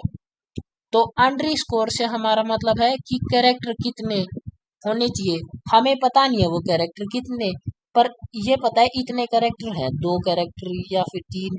और परसेंटेज वाले का मतलब है कि कुछ भी हो सकता है, हमें पता नहीं है, लेकिन ये अंडरस्कोर रिप्रेजेंट करता है कि कितने कैरेक्टर है। तो इससे आपको आ गया होगा। एक एग्जांपल और करते हैं, चलिए लास्ट एग्जांपल और देखते हैं। इसमें देखते हैं, पहला तो ए से शुरू होगा, ए, और फिर उसका थर्ड लेटर आई होना चाहिए, दूसरा लेटर हमें पता नहीं है, फिर थर्ड लेटर आई होना चाहिए, और आई के बाद में कुछ भी हो सकता है, तो हम परसेंटेज लगा देते हैं आई के बाद। तो अनिल आ जाना चाहिए, क्योंकि थर्ड लेटर पता नहीं, पहला ए है उसका थर्ड आई है, तो देखिए आ जाएगा। ये आपको आ गया होगा। एक और देख लेते हैं। अगर हमें डालते हैं पहला लेटर हमें पता नहीं है, और दूसरा लेटर उसका होना चाहिए यू, तीसरा चौथा पता नहीं है, और पांचवा भी एस होना चाहिए, छठा हमें पता नहीं है। तो हम देखेंगे क्या आना चाहिए, सुरेश आना चाहिए क्योंकि उसका दूसरा यू है और पांचवा एस है, तो सुरेश आ गया। देखिए पहला पता नहीं था, अंडर स्कोर लगा दिया, दूसरा पता था, तीसरा चौथा नहीं पता, उसको अंडर स्कोर लगा दिया, और पांचवा पता, छठा नहीं पता, उसके लिए भी अंडर स्कोर। और परसेंटेज हम तब लगाते हैं जब, जैसे हमें सिंपल पता हो कि स्टार्टिंग में ये है, जैसे स्टार्टिंग एस से शुरू है, बाद में कुछ भी हो सकता है। कैरेक्टर ही नहीं पता, हमें एक ही कैरेक्टर पता है। हमें ये भी नहीं पता ना कि उसकी लेंथ कितनी है, वो कितने कैरेक्टर का है। जब हमें ये पता हो कि कितने कैरेक्टर का है, तब तो हम परसेंट अंडर स्कोर यूज कर सकते हैं, इतने कैरेक्टर का है। लेकिन हमें ये नहीं पता कितने कैरेक्टर का है, तो हम परसेंटेज लगाएंगे, क्योंकि वो कितने भी कैरेक्टर का हो सकता है। तो परसेंटेज लगाने से फिर वो कितने भी कैरेक्टर का हो, वो रिजल्ट आ जाता है। देखिए सुरेश आ गया। तो आपको लाइक क्लोज अच्छे से समझ में आ गया होगा। लाइक में देखिए ये वही दे रखा है जिसका name like S percent S से शुरू होता है, उसके बाद कुछ ही हो। ये देखिए परसेंटेज आर का मतलब है, आर लास्ट में आर है, उससे पहले कुछ भी हो सकता है, जिसका लास्ट लेटर आर है उस वो प्रिंट हो जाए, उससे पहले कुछ भी हो जाए। फिर तीसरा है परसेंटेज ए, परसेंटेज मतलब बीच में ए होना चाहिए, चाहे थर्ड हो ए, चाहे सेकंड ए हो, चाहे फोर्थ ए हो, कोई भी बीच में होना चाहिए। ए मतलब लास्ट या फर्स्ट लेटर पे नहीं होना चाहिए, ए बीच में होना चाहिए, सेकंड पे हो, चाहे थर्ड पे, चाहे फोर्थ पे, फिफ्थ पे, किसी पे भी हो, फर्स्ट या लास्ट पे नहीं होना चाहिए। तो ये बीच में ए आ जाएगा। स्टार्टिंग और लास्ट में कुछ भी हो, परसेंटेज लगा दिया हमने।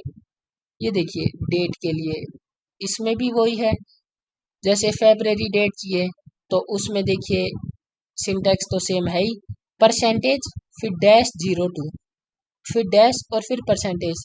तो हमने 02 लगा दिया, तो 02 मतलब फरवरी का महीना दूसरा ही होता है, तो 02 लगा दिया हमने, तो उससे हमें पता लग गया फरवरी।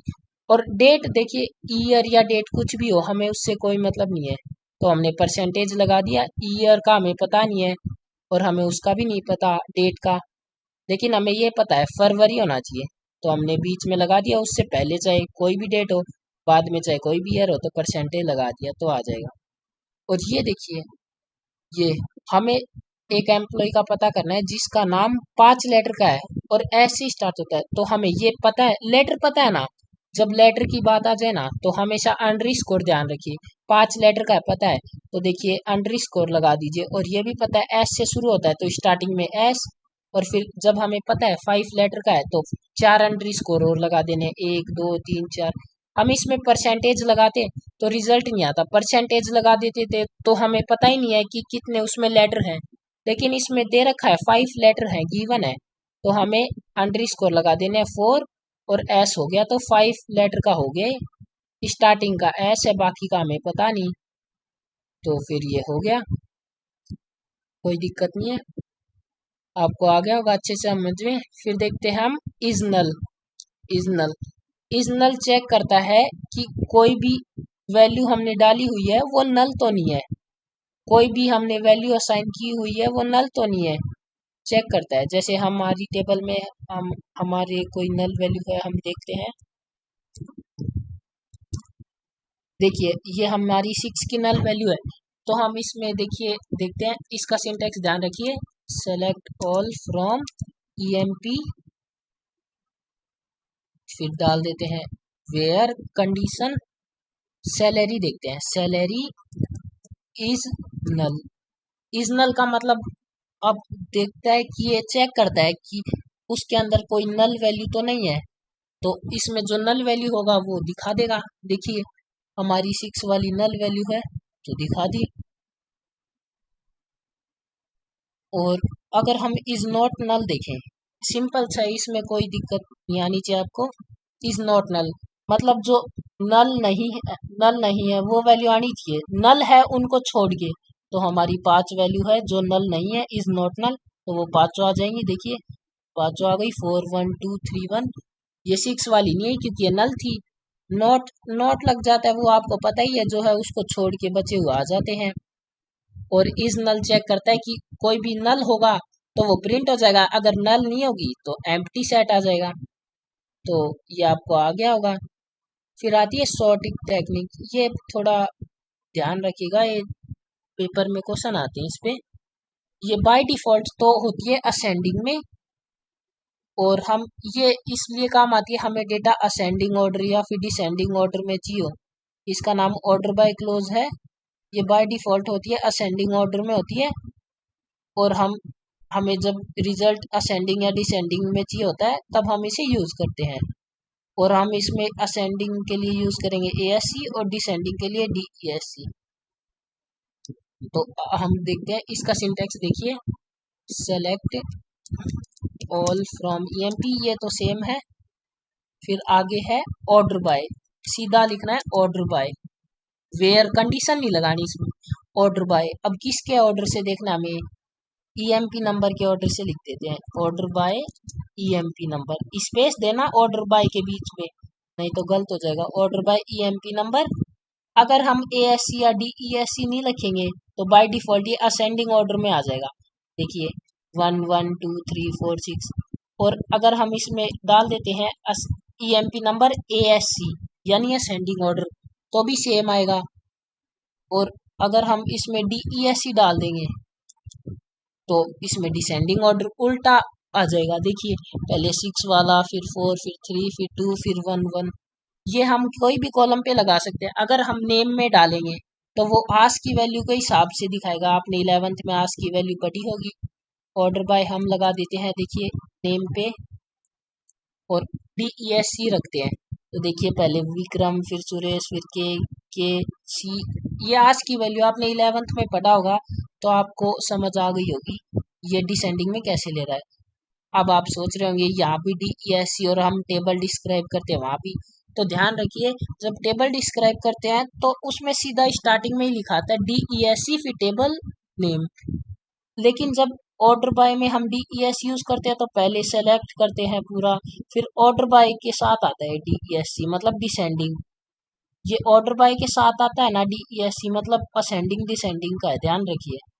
और वो डायरेक्ट ही हम यूज करते हैं टेबल की स्ट्रक्चर देखने के लिए DESC फिर टेबल नेम, या फिर उसमें डिस्क्राइब पूरा भी यूज कर सकते हैं, लेकिन इसमें ASC या DESC पूरा नाम यूज नहीं कर सकते हम, असेंडिंग डिसेंडिंग नहीं, गलत हो जाएगा। अब ये हमने आपको दिखा दिया। अगर डायरेक्ट यूज करेंगे ऑर्डर बाय तो इसमें असेंडिंग ऑर्डर में लेता है बाय डिफॉल्ट, तो ये असेंडिंग में आ गया। और हम DESC लगाएंगे तो डिसेंडिंग में आ गया। और हम इसको एक से ज़्यादा में भी कर सकते हैं, देखिए जैसे select all from EMP, order by department को ले लेते हैं DEPT, इसको ले लेते हैं डिसेंडिंग में, फिर कॉमा लगा के सैलरी को ले लेते हैं असेंडिंग में। अब ये सैलरी तो असेंडिंग में आ गई, देखिए बढ़ते बढ़ते 30, 27, 20, 10, 20। ये पहले ऐसा पता है क्यों है? क्योंकि ये पहले जो हमने डाला है ना उसके हिसाब से लेगा, बाद में चाहे कुछ भी डालो। ऑर्डर बाय DEPT के हिसाब से लिया हमने डिसेंडिंग, तो आज की वैल्यू के हिसाब से आए ये RIHHCA। अब ये DEPT के हिसाब से लेगा, ना कि सैलरी के हिसाब से। जो हम पहले डालेंगे ना कॉलम का नाम, ये उस कॉलम के हिसाब से हमें असेंडिंग डिसेंडिंग करके देगा, दूसरी दूसरी के हिसाब से नहीं करेगा, वरना गड़बड़ हो जाएगी, ऐसे रिजल्ट ही नहीं आ पाएगा ये। तो ये ध्यान रखिएगा, दो डालेंगे तो भी पहले वाली के हिसाब से ये असेंडिंग डिसेंडिंग सॉर्ट करेगा। और ASC और DESC असेंडिंग डिसेंडिंग आपको आ गया होगा, ये सिंटैक्स है। ऑर्डर बाय फिर कॉलम नेम फिर ASC या DESC जो भी आपको करना है। अब हम इस पे कुछ क्वेश्चन कर लेते हैं। क्वेश्चन देखते हैं आप इसमें, create the table and add the record. अब हमें टेबल बनाएंगे और उसमें कुछ रिकॉर्ड ऐड करेंगे। तो हम कहते हैं क्रिएट टेबल, फिर टेबल का नाम डाल देते हैं हम, आइटम्स डाल देते हैं, आइटम्स टेबल का नाम हो गया। फिर डालते हैं क्रिएट टेबल, आपको क्रिएट का सिंटैक्स भी अच्छे से आ जाएगा और वैल्यू इंसर्ट करने का भी अच्छे से आ जाएगा। हम आपको टेबल बनाते हैं, देखिए इसमें सारी डाउट्स आपके क्लियर हो जाएंगे। फिर इसमें पैरेंथेसिस लगाते हैं स्टार्टिंग में, आइटम नंबर, कैपिटल स्मॉल का चक्कर है ही नहीं है, केस सेंसिटिव नहीं है, आइटम नंबर। फिर क्या है, हमें दिख रहा है देखिए इसमें 4 लेटर के हैं, तो हम डाल देते हैं कैर और फिर 4 डाल देते हैं, ठीक है। और इसमें फिर डालते हैं कॉमा डाल देते हैं, फिर आइटम, आइटम में डाल देते हैं वेर कैर, क्योंकि इसमें हमें पता नहीं है कितने अलग अलग हैं, वेर कैर ले लेते हैं 40, ठीक है। फिर और लेते हैं डी कोड, डी कोड है ये भी 4 का ले लेते हैं, इंटीजर है, इंटीजर बाय डिफॉल्ट 11 ले लेगा, कोई दिक्कत नहीं है, ये डालते। फिर QTY क्वांटिटी ले लेते हैं, इंटीजर है, क्वांटिटी भी ये भी वैसे 3 है पर ले लेगा डिफॉल्ट 11, कोई दिक्कत नहीं है। फिर यूनिट प्राइस, यूनिट प्राइस भी है वैसे तो कम ही है, डाल देते हैं हम इसमें, इंटीजर में 2 डाल देते हैं तो ये 2 तक ही लेगा। फिर है स्टॉक डेट, अगली लाइन में ले लेते हैं इसको, स्टॉक डेट ये ले लेते हैं। डेट डेटा टाइप है तो इसमें सिर्फ डेट लिखने का, डेट डाल देंगे तो ये अपने आप ले लेगा, इसमें पैरामीटर पास नहीं करना। तो पैरेंथेसिस कर देंगे बंद, टर्मिनेट कर देंगे, ये हमारी टेबल क्रिएट। अब इसका स्ट्रक्चर देखना है तो DESC लिख दो, या पूरा देखो डिस्क्राइब लिख के भी दिखा देता हूँ आपको। डिस्क्राइब टेबल का नाम है आइटम्स, ये देखिए टर्मिनेट किया, ये हमारा स्ट्रक्चर आ गया टेबल का। जब हम स्ट्रक्चर देखते हैं तो ये हमारे कॉलम नेम ऐसे दिखते हैं, पर हम जब डेटा के साथ देखते हैं तो हमारे कॉलम नेम ऐसे दिखते हैं, 1 2 3 4। लेकिन जब ऐसे देखते हैं तो ये हमारे कॉलम नेम होते हैं जब स्ट्रक्चर देखते हैं। अब मान लो मैं आपसे डिग्री या कार्डिनलिटी पूछ लूँ इसकी, हमने पिछली क्लास में पढ़े थे, तो इस टेबल की डिग्री कितनी होगी? इसकी डिग्री होगी, देखिए 1 2 3 4 नंबर ऑफ कॉलम होती है डिग्री, तो इसकी डिग्री 4 हो गई। और कार्डिनलिटी पूछूं तो नंबर ऑफ रोज होती हैं, देख लिए 1 2 3 4 5 6, कार्डिनलिटी हो गई 6। ये काउंट नहीं करते क्योंकि ये कॉलम के नाम है, डेटा को काउंट करते हैं। तो कार्डिनिटी 6 और डिग्री 4। ये क्वेश्चन आते हैं, इजी इजी क्वेश्चन है, आपको आ गए होंगे। अब इसमें डेटा इंसर्ट करते हैं, तो इंसर्ट का इंसर्ट इनटू आइटम्स, फिर डालेंगे वैल्यूज, फिर पैरेंथेसिस, फिर पहली है 5005, कॉमा डाल के कर देते हैं बॉल पेन 0.5।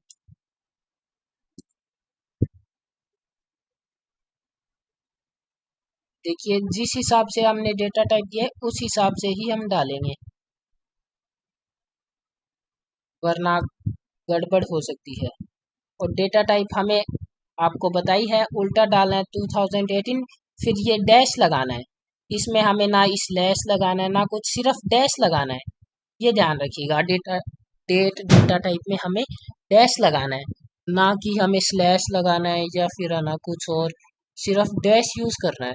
और पहले लिखेंगे ईयर, ईयर लिखेंगे 4 डिजिट के अंदर, फिर मंथ 2 डिजिट में, और फिर डेट भी 2 डिजिट में लिखना है हमें। और डेट का भी डेटा टाइप आपको पता ही है, कोट में लेना है वरना एरर देगा। देखिए ये हमारी पहली रो हो गई है, देखिए बन गई। अब हमें और रो भी इंसर्ट करते हैं, तो हम दूसरी करते हैं 5003 बॉल पेन 0.25, 102 है, 150 है, इस बार 16 की जगह है 20। आपको समझ आ रहा होगा, डेटा टाइप भी आ गया होगा आपको, अब समझ में नहीं आया था तो पहले ईयर डालते हैं, मंथ और फिर डेट। अब एक से ज़्यादा करना है तो कॉलम कॉमा डाल के और ऐड कर लेते हैं। जब एक से ज़्यादा ऐड करें तो वैल्यू सिर्फ एक ही बार डालते हैं, बार बार वैल्यूज नहीं लिखना हमें, ठीक है। एक से ज़्यादा ऐड करें, ये तो हमने देखिए एक बार बनाने के बाद दोबारा बनाई है, देखिए ये क्यूरी ओके हो गई थी, उसके बाद दोबारा, इसलिए वैल्यूज डालना पड़ा। अब दोबारा वैल्यूज नहीं डालेंगे, नहीं तो एरर आ जाएगा, क्योंकि कॉमा डाल के हम इसी में ही तो ऐड कर रहे हैं। अब 5002 जेल पेन प्रीमियम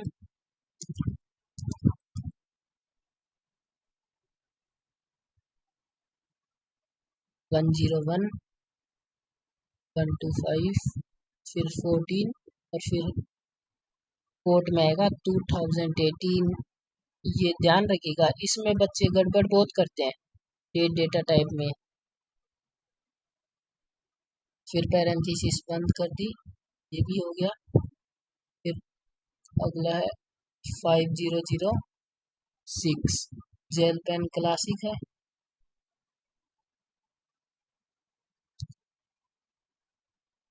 101 ही है, ये है 200।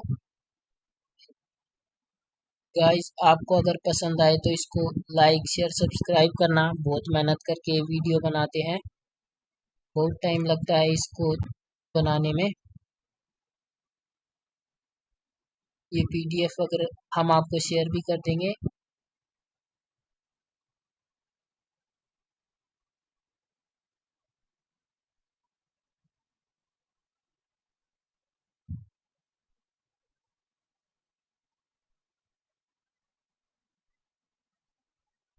और अगर आपको कोई दिक्कत हो तो हमारा टेलीग्राम चैनल की लिंक भी दी हुई है, उस पर जाके पूछिए, कोई भी दिक्कत हो तो, नहीं हमें मेल कर सकते हैं।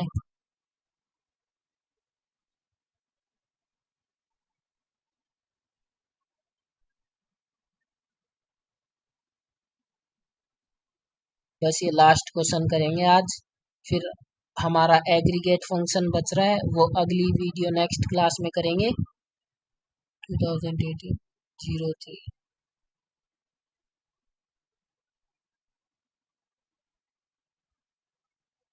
आपको टेबल क्रिएट करनी भी आ गई होगी इससे, और वैल्यू इंसर्ट करनी भी आ गई होगी। देखिए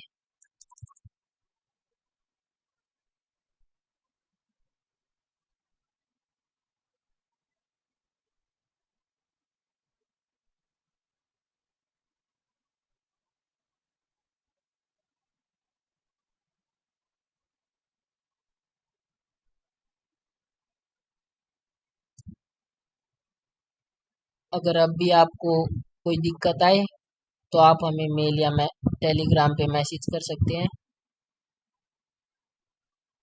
नेक्स्ट वीडियो जल्दी लाएंगे। ये लास्ट क्वेश्चन करेंगे बस आज।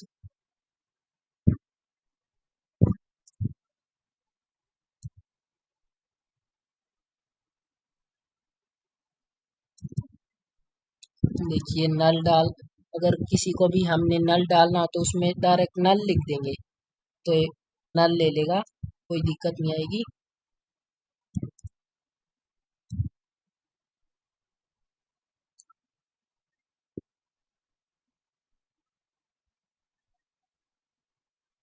लास्ट में आप टर्मिनेट कर देंगे। ये देखिए हो चुकी है। अब हमें चेक करना है हुई कि नहीं, तो लिखेंगे सेलेक्ट ऑल फ्रॉम, फिर टेबल का नाम आइटम्स। तो ये हमारी बन चुकी है। देखिए ये हमारी टेबल बन चुकी है, बहुत जल्दी हमने बना ली। अब हम इस पे कुछ क्वेश्चंस करेंगे। कितने क्वेश्चन है हमारे? सिर्फ ये 11 क्वेश्चन है, बस ये लास्ट 11 क्वेश्चंस करेंगे।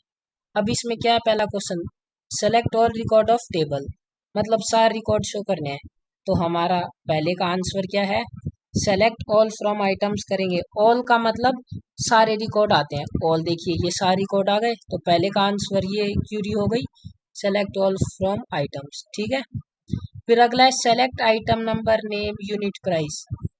तो देखिए सेलेक्ट, फिर क्या क्या सेलेक्ट करना है? देखिए आइटम नंबर, फिर कॉमा डालिए, फिर नेम, फिर एंड नहीं लगाना, इसमें कॉमा डालना है, यूनिट प्राइस। क्वेश्चन में तो एंड लगा के लिखते ही हैं, आपको पता है, लेकिन हमारी ये लैंग्वेज है, इसमें काम नहीं करेगा, इसलिए इसमें कॉमा डाल के ही हमें करना है।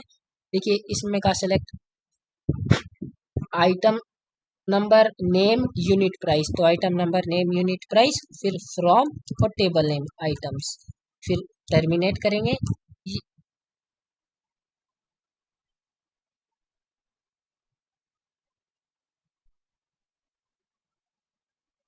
हाँ ये नेम नहीं है, ये ध्यान रखिए, जो हमने कॉलम का नाम दिया है वो ही डालेंगे। आइटम, हमने कॉलम का नाम दिया है आइटम। देखिए क्वेश्चन में नेम डाला है, नेम का मतलब आइटम का नेम हो गया, पर देखिए जो हमने कॉलम में डाला है सिर्फ वही नाम लिखेंगे। हम नेम लिखे तो देखा एरर आया ना, तो हमें जो कॉलम का नाम है वो डालना है। क्वेश्चन समझना है, नेम नेम किसका डालना है? आइटम का ही नेम है इसमें सिर्फ, तो आइटम डालेंगे। तो ये देखिए ये हमारे पास रिजल्ट आ गया। तो ये क्यूरी थी, हमें आंसर में सिर्फ इतना सा लिखना था, ये लाइन लिखनी थी इस आंसर में।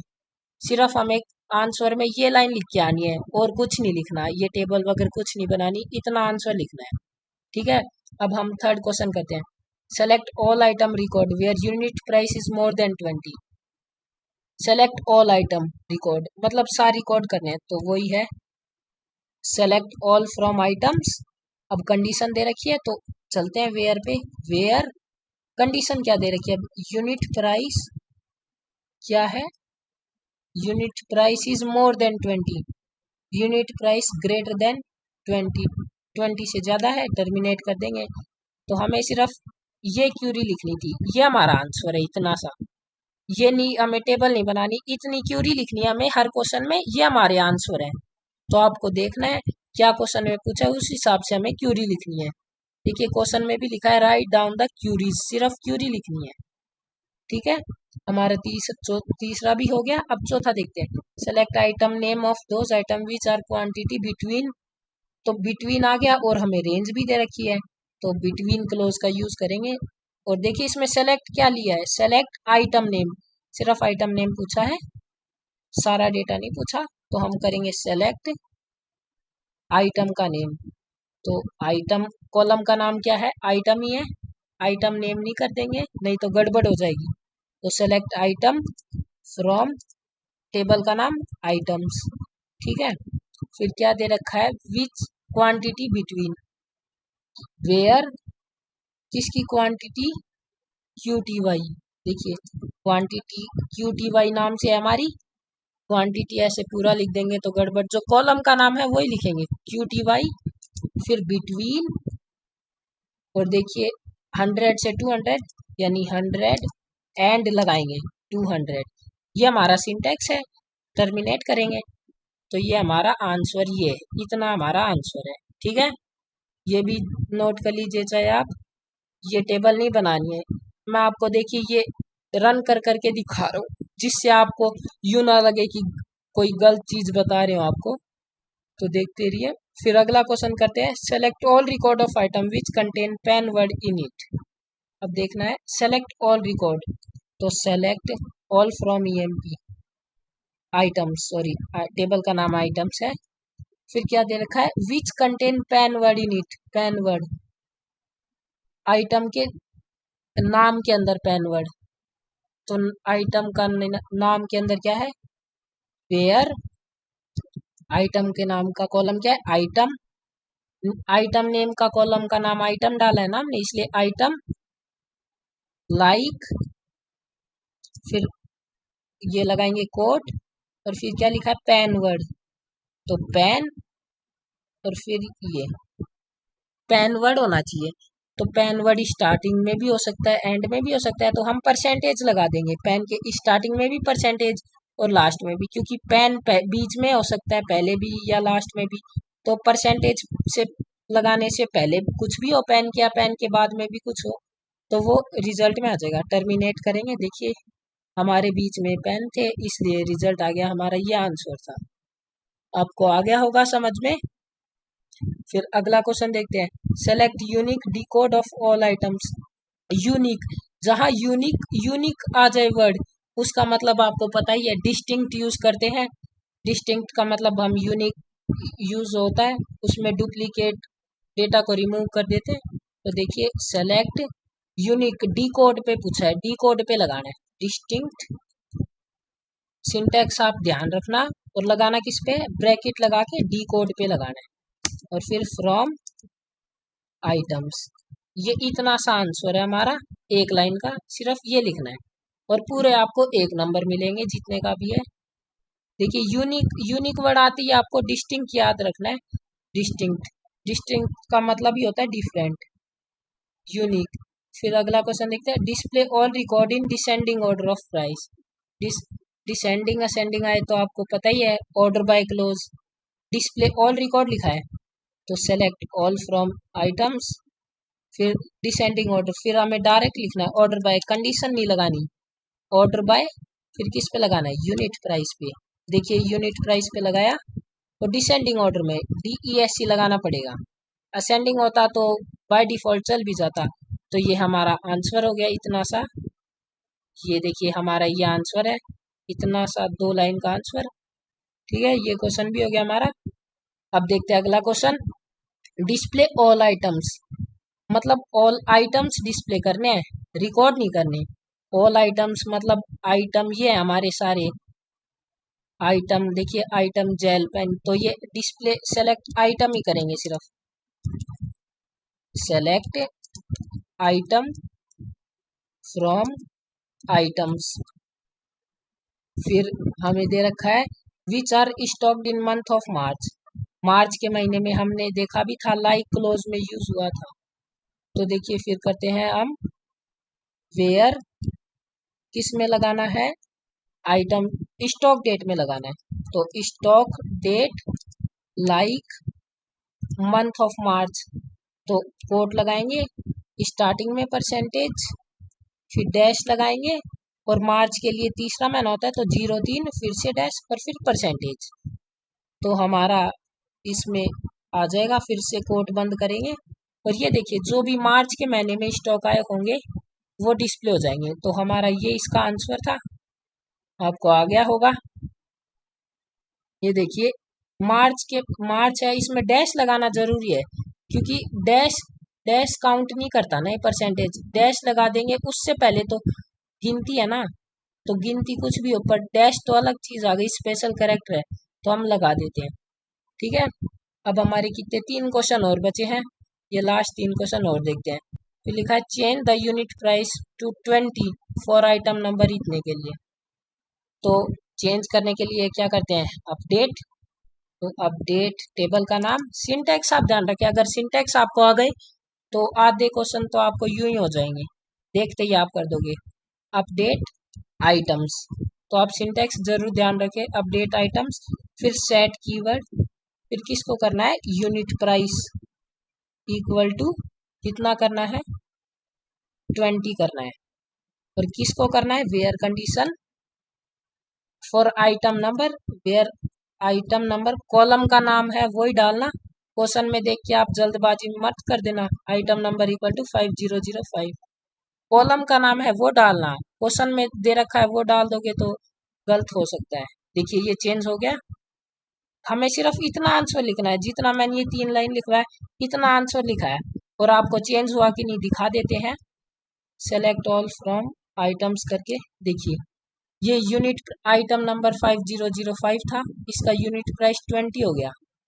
देखिए यूनिट प्राइस इसका 20, पहले कितना था, 22 था, देखिए था ना, ये कहाँ गया, ये देखिए 5005, इसका 16 था पहले, अब हो गया 20 हो गया, हमने 20 कर दिया तो ये चेंज हो गया। हमारा आंसर इसका सिर्फ इतना सा था, 3 लाइन का, इसके अलावा कुछ नहीं लिखना हमें आंसर में, ठीक है। फिर अगला क्वेश्चन देखते हैं, delete the record. Record delete के लिए हमारे पास 3 ही थी, एक तो एल्ट ड्रॉप, एक ड्रॉप थी, एक डिलीट। तो एल्ट ड्रॉप आपको पता है ये कॉलम डिलीट करता है, और ड्रॉप टेबल डिलीट करता है, और डिलीट होता है वो रिकॉर्ड को डिलीट करता है। रिकॉर्ड मतलब रो ही होती है, आपको पता ही है, रो को रिकॉर्ड बोलते हैं, टप्पल बोलते हैं। तो इसमें क्या लिखा है, delete the record of item number इतने का। तो इसका सिंटैक्स है डिलीट फ्रॉम, फिर कहाँ से, टेबल का नाम आइटम्स, फिर कंडीशन डालनी है where item number equal to 5001। और देखिए ये डिलीट हो चुका है, ये आपको दिखा भी देते हैं। देखिए 5001 वाला ये था, ये इरेजर स्मॉल वाला ये हट चुका है इसमें से। ये मैं सिर्फ आपको चेक कराने के लिए दिखा रहा हूँ, आंसर में आपको सिर्फ ये 2 ही लाइन लिखने हैं, इतनी सी 2 लाइन, और पूरे नंबर आपको मिलेंगे, घबराने की जरूरत नहीं है, बिल्कुल सही है ये आंसर, 2 लाइन लिखनी है सिर्फ। अब ये लास्ट क्वेश्चन है आज का, बाकी एग्रीगेट फंक्शन वो बचे हैं इंटरफेस, वो हम नेक्स्ट क्लास में करेंगे।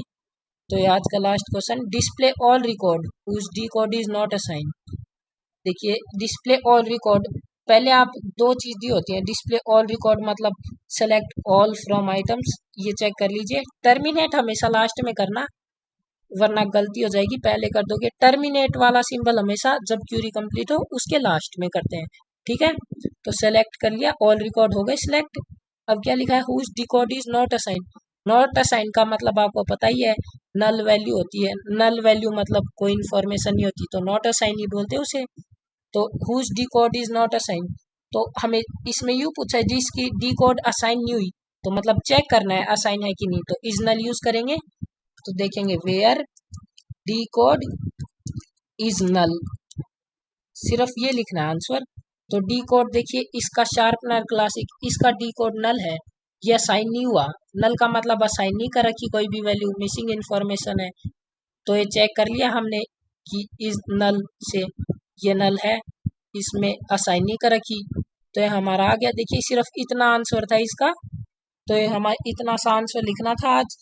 तो आज की क्लास हम यहीं ख़त्म करेंगे।